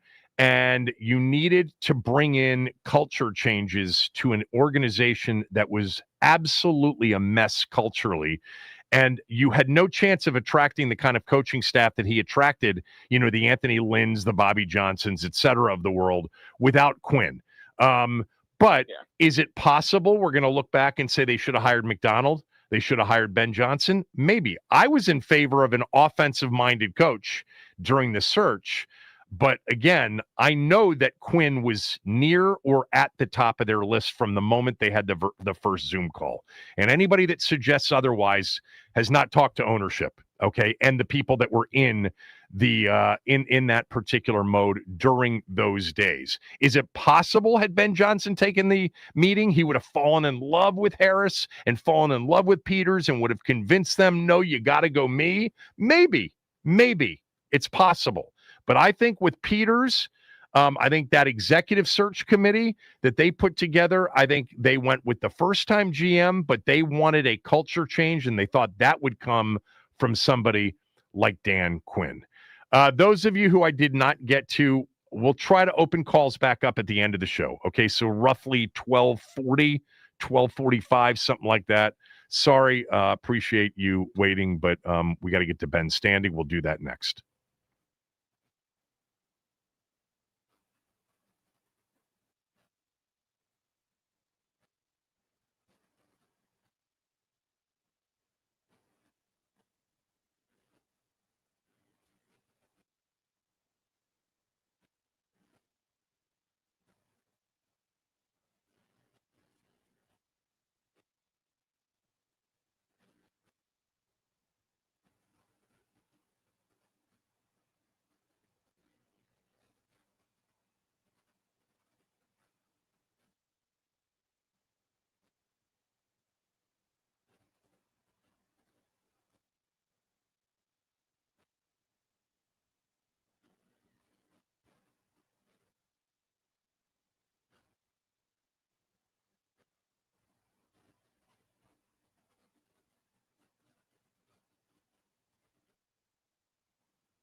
I'm just reading my boy Tommy's tweet last night. It's a damn good thing they got the stadium vote done before this season began.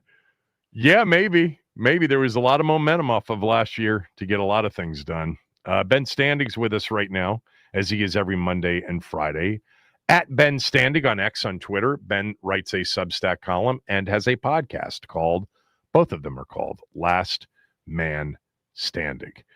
So, rather than starting with your overview of the game, we can save that because to me, the headline was Jayden being in the game. I called it malpractice, and then him being injured in the game. What were your thoughts? I'm curious as to whether or not when he came back into the game in the fourth quarter, there was any discussion among you guys in the press box about it. Obviously, a lot of questions after the fact about it. What did you think? Yeah, anybody that was familiar with my Wizards coverage knew that one of my biggest pet peeves was when a game was just completely decided and the coach left in, whether they were up or down, left in the star players. Drove me absolutely crazy. Never understood what the point was. you're risking the injury. Okay. This was, that, and maybe even more than that, considering we're talking specifically about one player who is not only plays the most important position, not only is he the face of the franchise, but he's been injured multiple times this season. He missed the last game with an injury. And you're down, 38-7. There's, you're not coming back. Frank Reich's not out there. You're not going to win this game. Get him out. It just screamed. It's such an obvious thing to do. On top of the fact that even if you were like, well, he's missed time, we'd like him to get some more reps. You have to recognize that this guy's mentality is to never pull off the throttle. Right. He's never going to just simply stay in the pocket, throw it away, or slide if there's contact coming or whatever. So, you have to know who the player is that you're dealing with on top of just the common sense aspect of it. So, yeah, and yes, there was definitely discussion in the press box for sure. I actually, on the actual play where he got hurt, I was looking down at that moment at my laptop, and all of a sudden, David Aldridge, my former colleague at The Athletic, was sitting right in front of me, and all of a sudden, I just hear him just let out like some type of, groan, and he's like, "Oh no!" And then I look up and see him down, and it was, to say that all the energy got sucked out of the place, whatever was left after the score, it was all gone at that point, and I don't know when it's coming back. I mean, it appeared to be a dislocation of the elbow. There's been some reporting around that. I guess Quinn will tell us at 3:00 today. What was there's an MRI today on the elbow? Yes, that's my understanding. X-rays were negative, but that's just in terms of, I guess, just whether he broke anything. MRI coming. We'll see if we get the update from Dan Quinn today or not. Hopefully we do, but we'll see how that goes. You think he'll have any second, thoughts, any regrets? Because he's look, these post-game pressers, I'm not holding this against him at all. But I think this was an obvious thing to 80% of the people watching the game, and it wasn't obvious to him. I mean, I think he's a pretty upstanding, high-quality coach and person, and I think it was a big mistake. I'm wondering if you think that he'll say anything about it today. Well, I mean, I'm sure it'll be come up one way or the other. I think my thing with Dan Quinn sometimes is like, look, he's in a tough spot. He's sitting up there after a game, an emotional one like that. He's got to come up with answers to these questions, and it's not always easy to, if you're not like a born wordsmith, it's not always easy to just have it off the tip of your tongue. Right. But sometimes he delivers this too much sort of like a word salad-y type answer. And it's one thing if we're discussing how come they can't stop people on third down. It's another thing when it's like, hey, this is a pretty straightforward situation that is, in English, what was the thought process?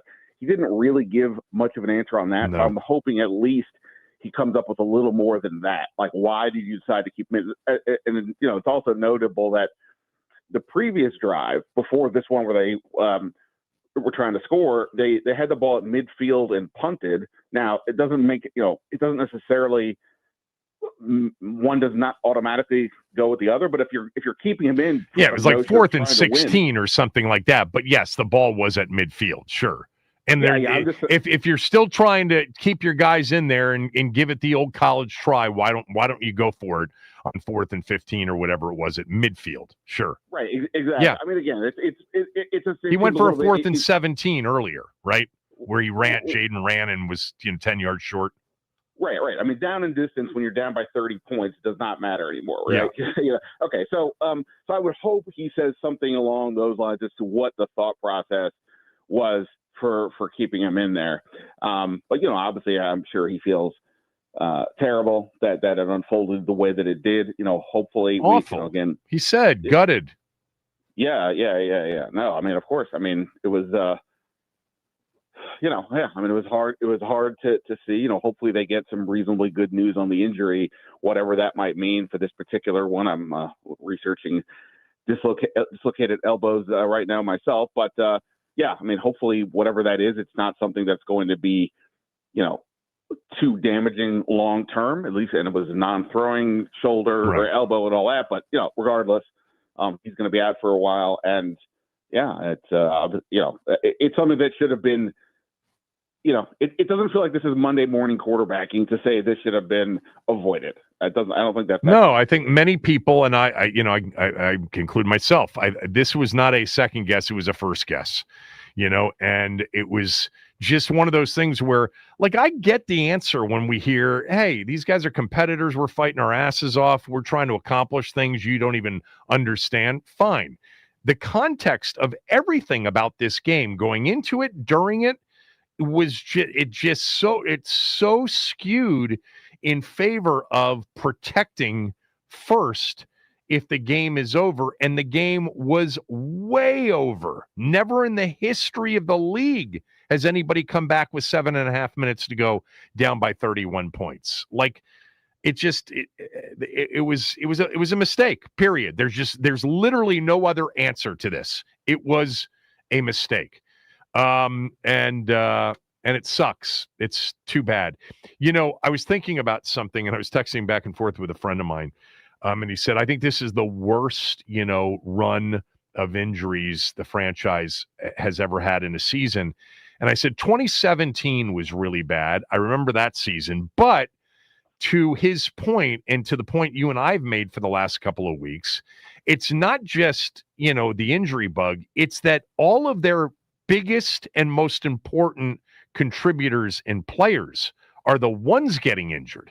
It's not, it's not Jeremy McNichols lost for the year, and that'd be a big loss, by the way. It's not Jalen Lane lost for the year. It's not Eddie Goldman lost for the year. It's, it's all these games missed by their best players. I can't remember, honestly, a season like this injury-wise for this franchise.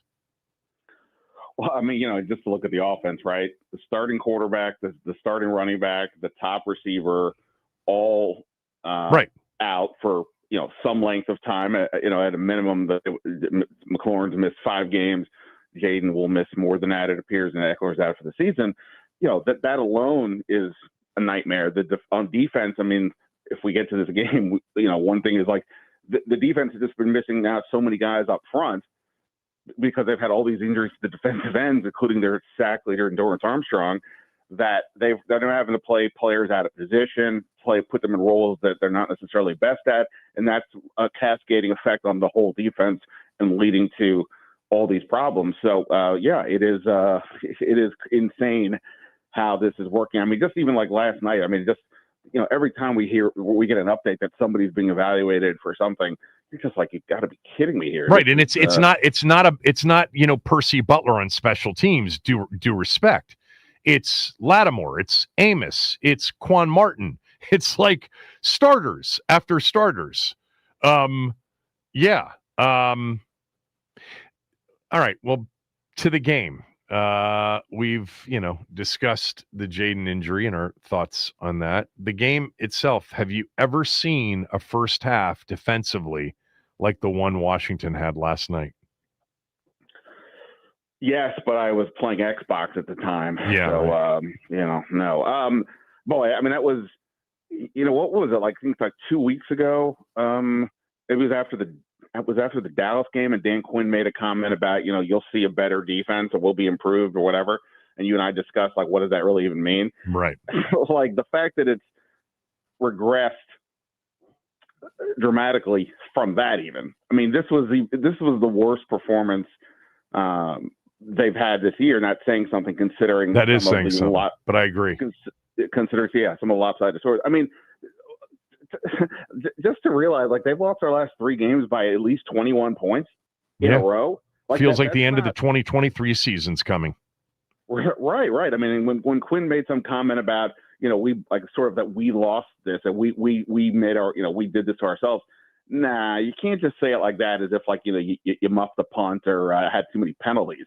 This was a complete domination from the jump. Seattle could do whatever they wanted. And again, we understand that Washington is shorthanded on defense. And, I think I even said to you the other day, we don't even have to discuss really X's and O's at this point. It is just purely the only way for them to win is if the other team stubs their toe in a big way, and they have to take advantage of it the way they didn't quite in Kansas City. So, I mean, Sam Darnold, no incompletions until the third quarter. Jackson Smith and Jigba, I don't know, Jerry Rice would have done more damage per se than he was doing or causing more headaches out there. And, to the point that their secondary receiving options were the ones getting all the touchdowns and open. Like, it wasn't like like Darnold had to make a pinpoint pass or guys had to make 7-on-7. Yeah. It was really dicey. And again, there's no excuse, but when you don't have a consistent pass rush, when you don't have those guys up front, you're just leaving the secondary as sort of sitting ducks. And, they've had to, attempt to revamp what they do. And clearly it's not close to being enough. But just to I don't know if you heard the question I asked Quinn yesterday about culture. Yeah, I think he misunderstood what I was saying. I wasn't suggesting that the culture is rot. I was saying that last year the culture really helped lift this team. Clearly, right? That was a huge part of why they were able to overcome whatever issues they had and stay together and all that stuff. And why is it that now the same culture is not remotely coming close to helping? What is going? What were you leaning on last year that's not seemingly there now? And he took it more as saying the culture is bad. So I'm not saying that, but again, for them to come out, and this isn't the only game. They've come out flat several games we've talked about as a topic. So to come out again on national television, Well, I didn't think they came out flat against the Chiefs. I think flat isn't really the description until last night, for me anyway. The Green Bay game aside, they got their ass kicked every which way to Sunday right from the jump. They had no prayer in that game. But I thought last night was the opposite of the energy that they displayed on Monday night at Arrowhead. Well, I'm just saying that in several games in a row before Kansas City, they were down, 9 or 10 points at least in the first quarter. So call it flat, call it slow, call it whatever we want. And again, even in the Chiefs game, I think I thought people were overstating how well they were playing early. The Chiefs were doing whatever they wanted. They just, Lattimore made a great play in one interception, and Kelsey's, tipped up a ball to force another. They otherwise, it was more the energy level for me. The Chiefs didn't get stopped in the second half, basically, and in the first half, but even Mahomes admitted that they didn't match the energy that Washington came with in the first half, and I didn't feel that last night. I didn't feel it. I didn't see it. But that goes to my point, though, of the other team has to stub their toe. Yeah, the Seahawks no doubt. And crush, and therefore whatever Washington was doing wasn't remotely close. Whereas Kansas City, they were sluggish at the beginning and then eventually poured it on. I guess all I'm saying is that for a team, if you're going to talk about an older team, the oldest team in the league with these vets and all that kind of stuff, if you're going to have that group, there may be limitations. There may be no upside. They may lack speed. They may be more injury prone, all those kinds of things. But the one thing that they shouldn't be is coming out slow and looking like they are lost. We've talked about the secondary miscommunication issues a lot. I think I saw somebody broke down some of the Seattle's touchdown passes, and you can see how Jackson Smith and Jigba, Washington was so petrified of him, understandably, but that led to miscommunication on the back end. And, I still don't know what Sanders still was doing on that first. That was the pre-snap where it was like they're screaming who's on first. Like it was, they should have burned their seventh timeout before that play. But this is kind of setting this up for what I have on my list left in terms of questions for you. We talked about this after the Dallas game. Quinn was pissed. Everything's on the table. Everything's going to be considered. You could be at a moment where I don't know how they'll respond to this, but certainly, a scalp might be required in a lot of situations here. Do you think they deliver one? Well, the kicker didn't miss anything last night, so it's not going to be that simple right. of a move. Yeah.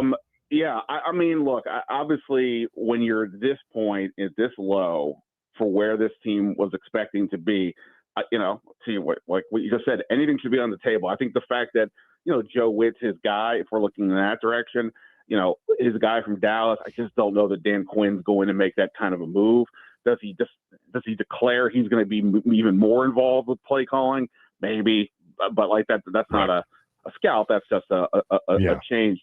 I don't know. Here's what I do wonder is, you know, look, obviously the trade deadline is tomorrow, and I don't know that these guys will be big players because I don't know that they have a lot to give. But it's clear that Adam Peters is in charge of the roster. I mean, there's no doubt about that. And if I'm Adam Peters, I'm sort of saying to Dan Quinn, we've got to move forward to 2026 at this point.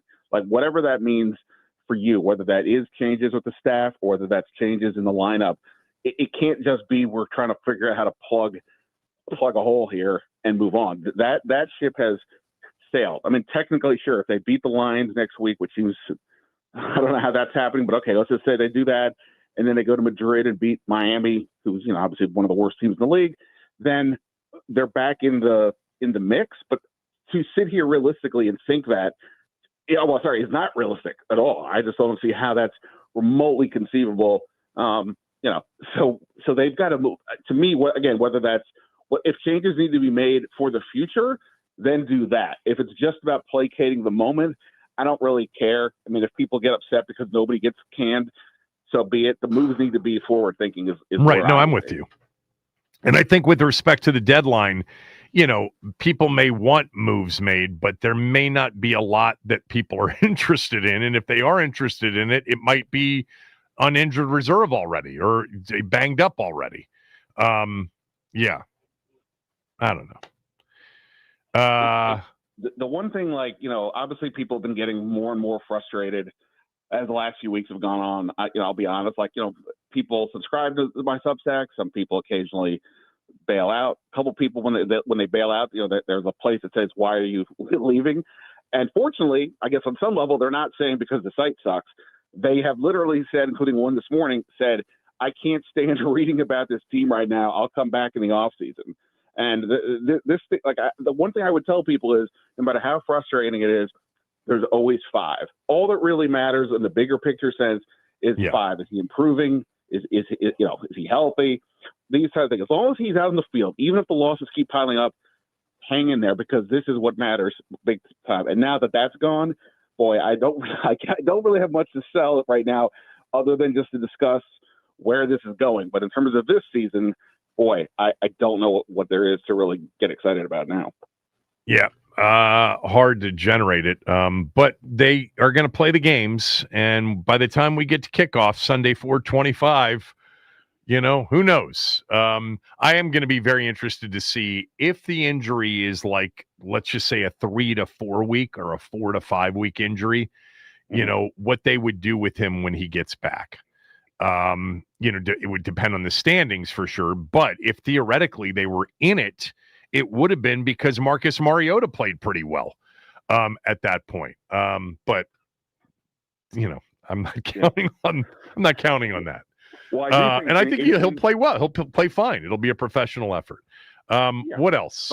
Well, I was just saying, in terms of the bigger picture aspect, you know, obviously when Jayden came into the league, there were questions about, you know, would he be able to hold up physically, you know, at his, you know, not the biggest guy and all that stuff. Right. And okay, last year he had the rib injury, but he played through all the games, right? He started every game. Now, you know, he's gone out with a knee injury, a hamstring, now this elbow. We can't, you know, whatever happens going the next year, Jayden Daniels being injury prone cannot be ignored now. And they're going to have to figure out what that means, both in terms of how to help protect him, but also himself. Like, it is on him as a little bit too. He can't just keep being as reckless as he is. Now, by reckless, I just mean his importance is too valuable for him to risk, you know. I mean, look, last night's play was, you know, talking to one of the players, and they're like, he's probably done that play 100 times, and not, you know, that's never happened. Yeah, before. it was a bit flukish, no doubt. Yeah, but, you know, again, it's not just the one injury; it's been several. Yeah. So that's going to unfortunately now be part of the conversation that everybody's going to have with this group. Some will use it as an easy way to dismiss them, and you know, we'll have to see. But you know, the injuries unfortunately can no longer be just sort of put off on the side. No, as not a big deal. No, we might, look, I've said this before. I think you and I have talked about it. They've dealt with it in Cincinnati. They've dealt with it in Baltimore. They've dealt with it, quarterbacks do get injured. It's not like our guy's the only guy that's getting injured. The Cowboys have been without Dak Prescott, 2 out of the last 4 seasons? The list goes on and on. But I do think is like 6-3, and I mean I know Brock Purdy isn't necessarily a top 10 quarterback, but he's their starter and they're still winning. Yeah. Well, but that's the aberration, right? Last year they had all those injuries. They went 6-11. That's the norm. When you're decimated to this level, the norm is 6-11 if you were a potential or had aspirations of 10-7 before. And we'll see how long it lasts. The truth is they haven't beaten, a lot of great teams. The win against the Rams on the road was super impressive on that Thursday night. But other than that, it's been the Saints, Cardinals, Giants, Falcons. We'll see, though. But they're also potentially getting healthier, and they have sort of weathered the storm, if you will, starting to get guys back. All right, that's it. Appreciate it. I'll talk to you later. Stay healthy, Kevin. Stay healthy. Stay healthy. 301-230-0980, 301-230-0980. If you want to jump back on, I'm surprised that for the hour that we took calls, there was some of it, but most of it was just about the team in general, about the general manager, and not about the decision last night. Like, to me, last night's number one topic is what in God's name was he doing in that game in the fourth quarter at 38-7? 301-230-0980. Kevin Sheehan Show, the Team 980, and the team980.com.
All right, we're just going to go calls here. We'll save some of the other NFL talk and the World Series Game 7 for tomorrow, which was an absolute pleasure to watch. One of the more thrilling seventh and deciding games from any sport I have ever watched. That Game 3, the Game 6, and the Game 7 go down as three of the most, unbelievably entertaining on the edge of your seat sporting events in recent memory. I know we are creatures of recency bias in this day and age, but I don't know how you could say anything other than Game 3 is an all-time epic.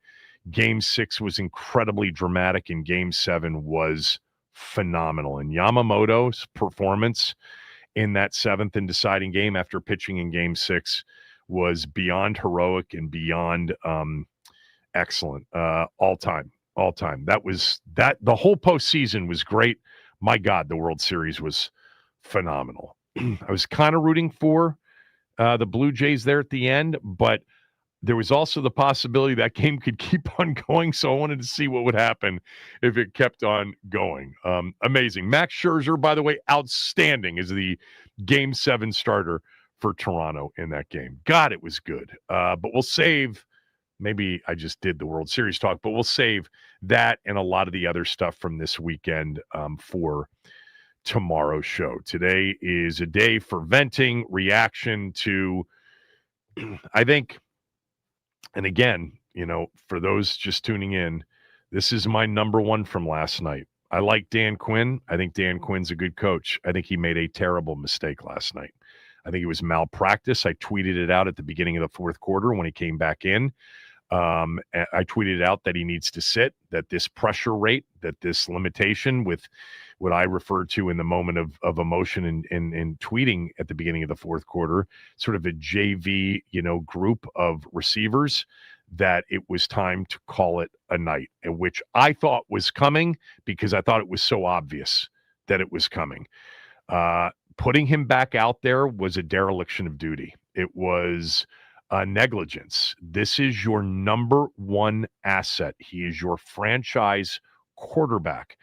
In most cases, I wouldn't feel as strongly as I do, but all of the context, him coming back from an injury, the score being what it was, the time being what it was, the fact that the game was already a game that put him in peril all night long, the fact that you weren't planning on putting him back out there and just having him hand the ball off. You dropped him back 3 times on the final drive.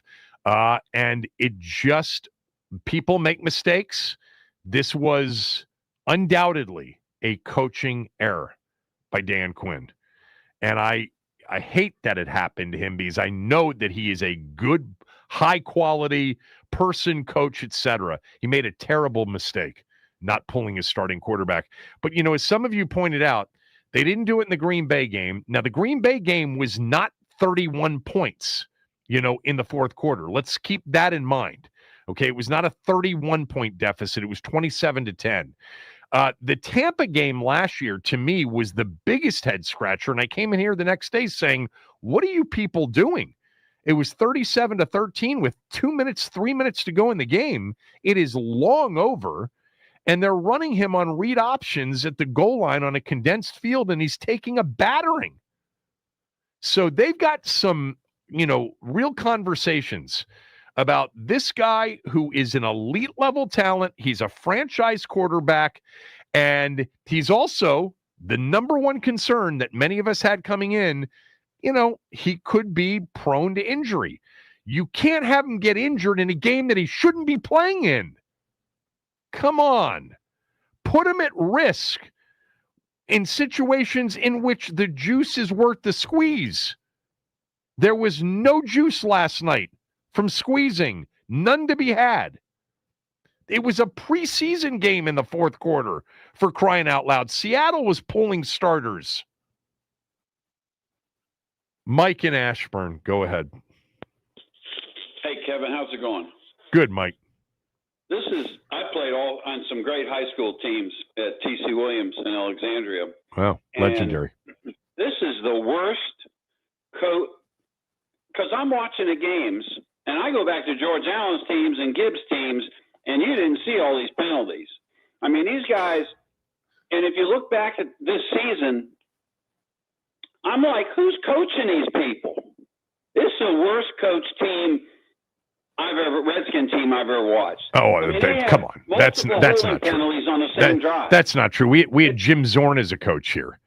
We had Ron Rivera coaching, basically, barely paying attention for a couple of years. Dan Quinn's a good football coach.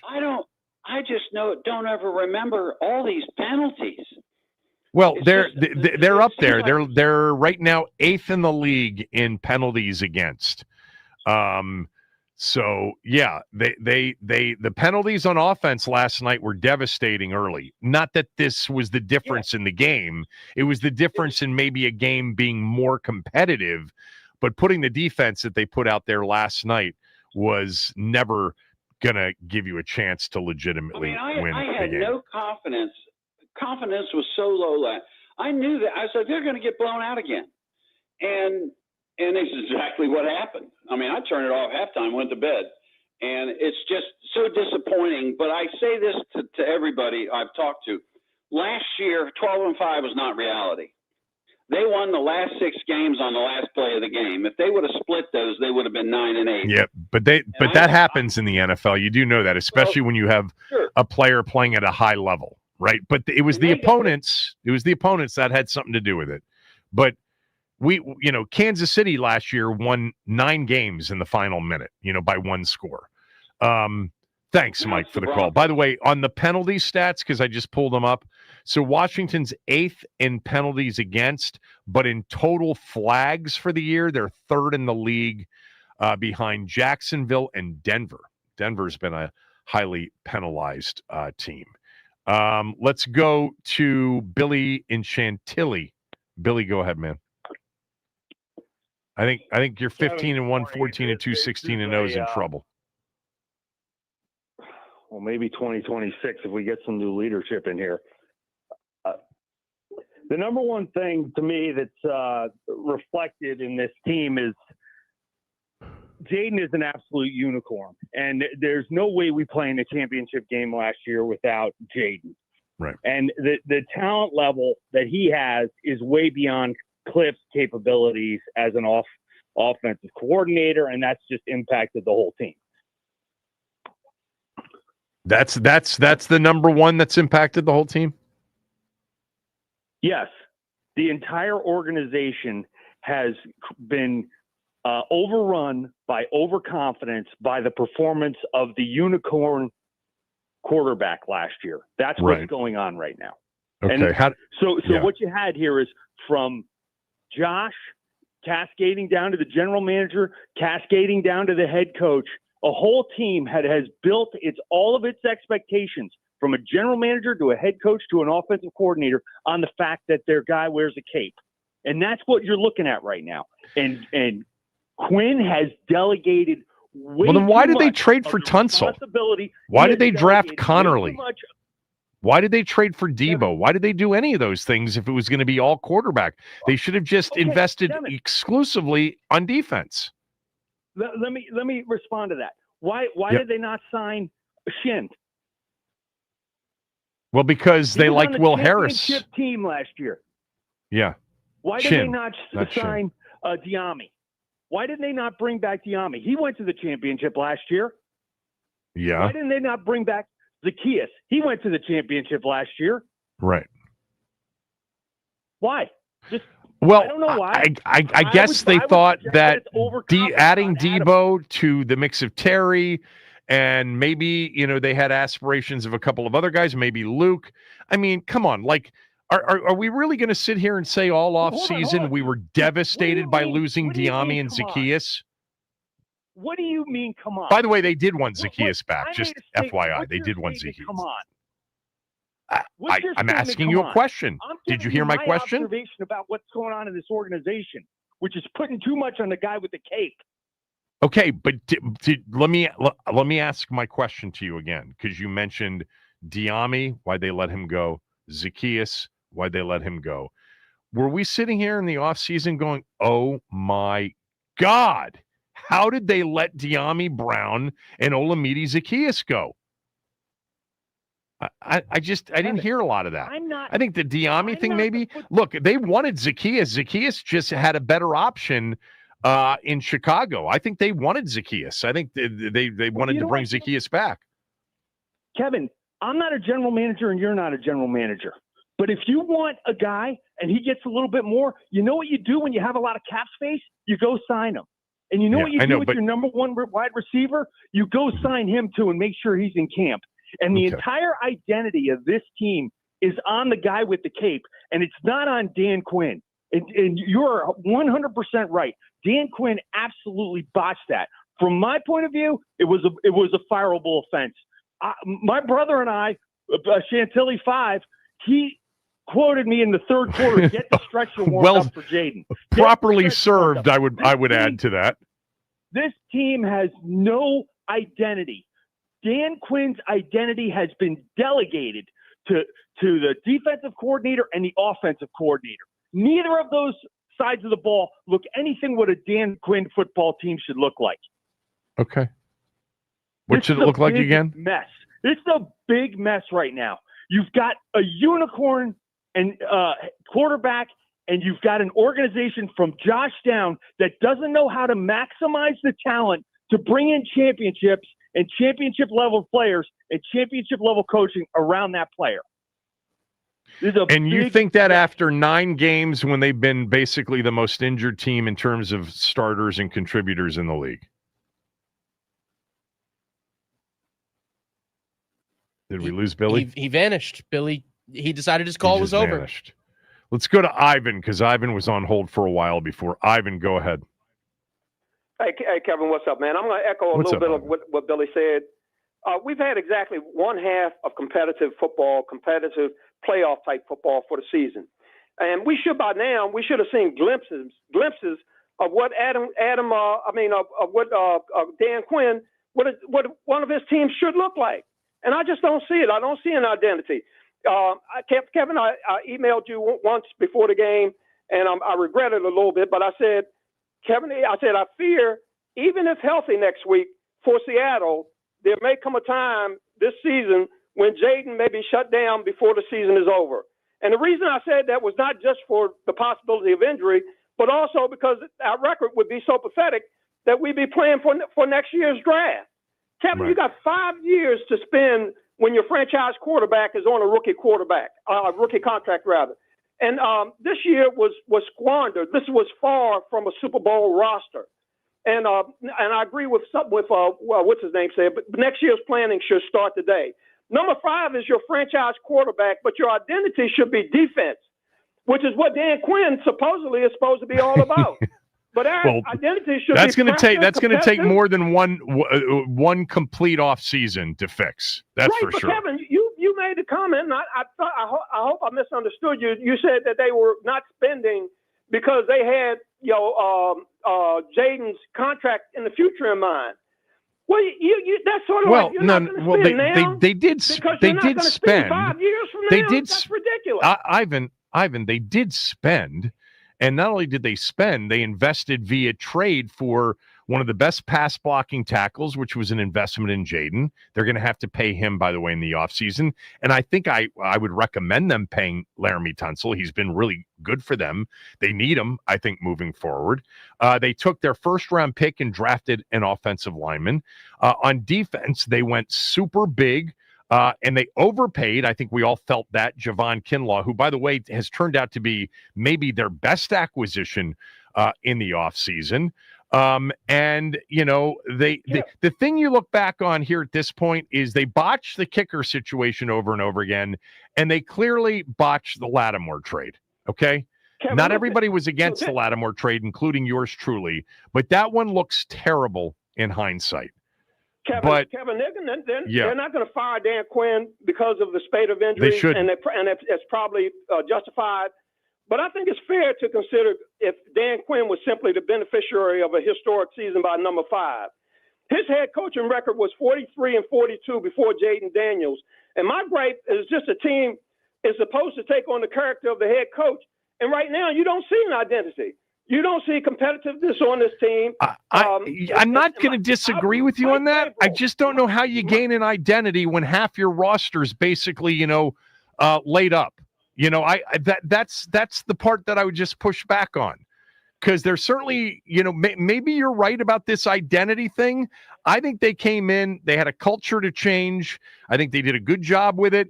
I think in many ways it was partly responsible, and the primary responsibility was the quarterback last year, no doubt. I just don't know how we start talking about they don't have an identity when they can't even barely field a team each week. That would be my answer. I don't care what your roster looks like, Kevin. You got to have guys like what's the guy's name? Number 58 and Jeremy Reeves. These guys are out there putting effort, and you can see it. It's not hidden. You need to have a whole team of that. Where guys they have a lot of. They actually have a lot of those guys. They've got a lot of those guys on special teams. They're the second best special teams unit in the league. For whatever it's worth. I got to get to a break. Love you, Ivan. Those of you on hold, stay there. We'll finish up with a few more calls.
All right.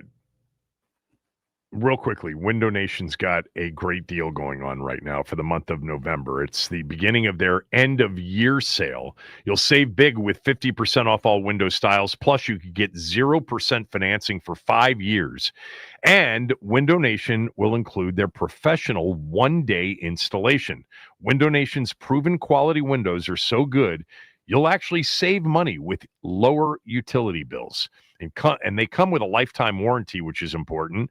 This is a company that's got an A+ rating from the Better Business Bureau and over 45,000 five-star reviews.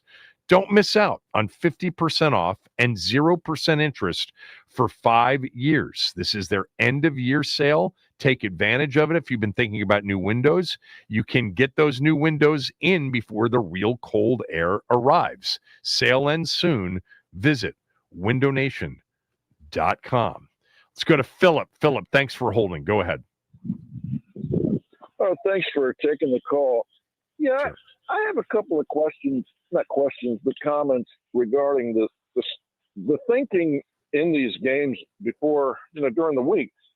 The strength of this team and where the team has been healthy this year is their offensive line and their running backs. And last week against the Kansas City Chiefs, the running backs ran the ball 10 times in what was a close game going into the third quarter. That's just unacceptable when you have a quarterback. And to kind of pick up on a quarterback who's just coming back, but if you don't have the receivers and you have a strength, which is your line and your running backs, I have no understanding why the running backs are not being incorporated in a way that makes the other teams adjust. And I don't want to hear about, well, they're coming up on the line because they're not playing the receivers. But again, well, that is part of the problem. But although last night not necessarily the problem, Seattle's just the best rush defense in the league. But I'm with you. I don't disagree with what you're saying. The last couple of games, I would have liked to have seen it tried more, especially against Dallas. Well, what is it about? So they start the Dallas game with a run right 8 at yards. them for 8 yards. Yep. I looked to my wife and I said, they're not going to run it a second time. But I know this guy, this Kiplinger guy. He does not have the ability, to me, I can never remember his name because he's it not. would be Kingsbury, but he too has a offenses letter that I'm sure he can put out there. But the Kingsbury's offenses in Arizona, for example, requires the quarterback to really play sandlot ball. The quarterbacks have to be so dynamic, make plays out of busted plays. I'm not sold on him at all. He doesn't take advantage of our backs make big plays a lot of the time. Well, let's not go crazy. Our backs don't really make big plays all the time. No. The frequency of the times they get the ball, they make big chunks of yardage frequently. I'm not saying all the time, but I'm saying if that's my strength, I'm going to go with it. Give me my 2 tight ends.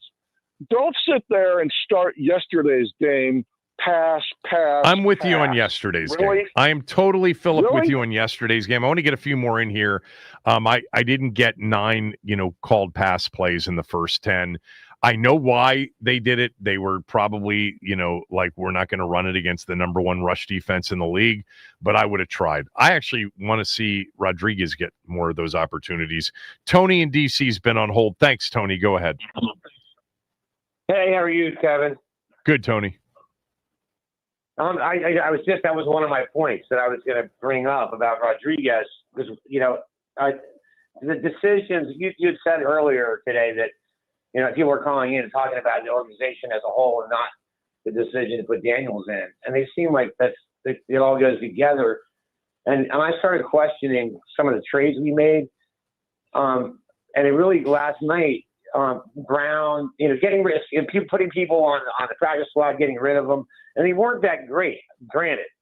But who do we have to replace them? In the defensive backfield and the wide receiver room, when guys go out, we don't have anybody to come in that's any good anymore. And Rodriguez, when they traded Robinson, I was like, why did they do that? Because I thought he was sort of part of the identity of the team, sort of like Terry McCollum. The team likes him, the fans liked him, and, somebody to rally around. But Rodriguez, I thought, was great. And I just looked it up, and he's carried the ball 27 times this year. That's nothing. We're not using him. 39 after last night, but yeah. Okay, yeah, and that was a big game for him this season so far, I thought, and he did great. So why weren't they playing him? And then, and the design runs for Jayden, I don't even understand why they do it because he runs all the time anyway. And actually, it worked last night. It seemed like for the first time all year, but I might be wrong about that too. But Lattimore, why it sounded great when they got him, but why didn't they get rid of him last year? That's the one. That's the one. Lattimore was, Lattimore. They're 7-2, and they're looking at the possibility of a 2 seed, and they need a cover corner. They need another one, and they went for it last year. And it did not pay off. That's for sure. All right, one more call, Samaj. You got to go quickly. I've got 30 seconds, but thanks for holding. Go. Thanks for taking my call, Max. Hey, Coach. I'm just going to try to sprinkle some optimism. And I'll just toggle on to some of the prior callers because most of my thunder has been taken already. First, I'm with Ben Standig 1,000%. At this point, we need to go into evaluation mode the rest of the season. And I mean evaluation mode as far as everything from Harris and his guys to Quinn and his staff. Everybody needs to be evaluated. There's going to be some real tough decisions to be made amongst that group. And I want to see, as far as players, I want to see player development. I want to see the young guys that haven't been getting much bump. I want them to get in.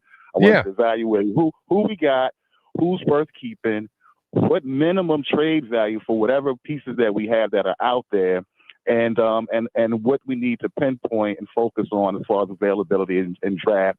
Because as one of the other guys said, our window was closing for a championship run based on roster and a salary cap. This roster is going to look a lot different next year, no doubt. I got to run. Thanks, Samaj. Thanks, everybody that called. Sorry for those of you I didn't get to. Chris Russell's up next.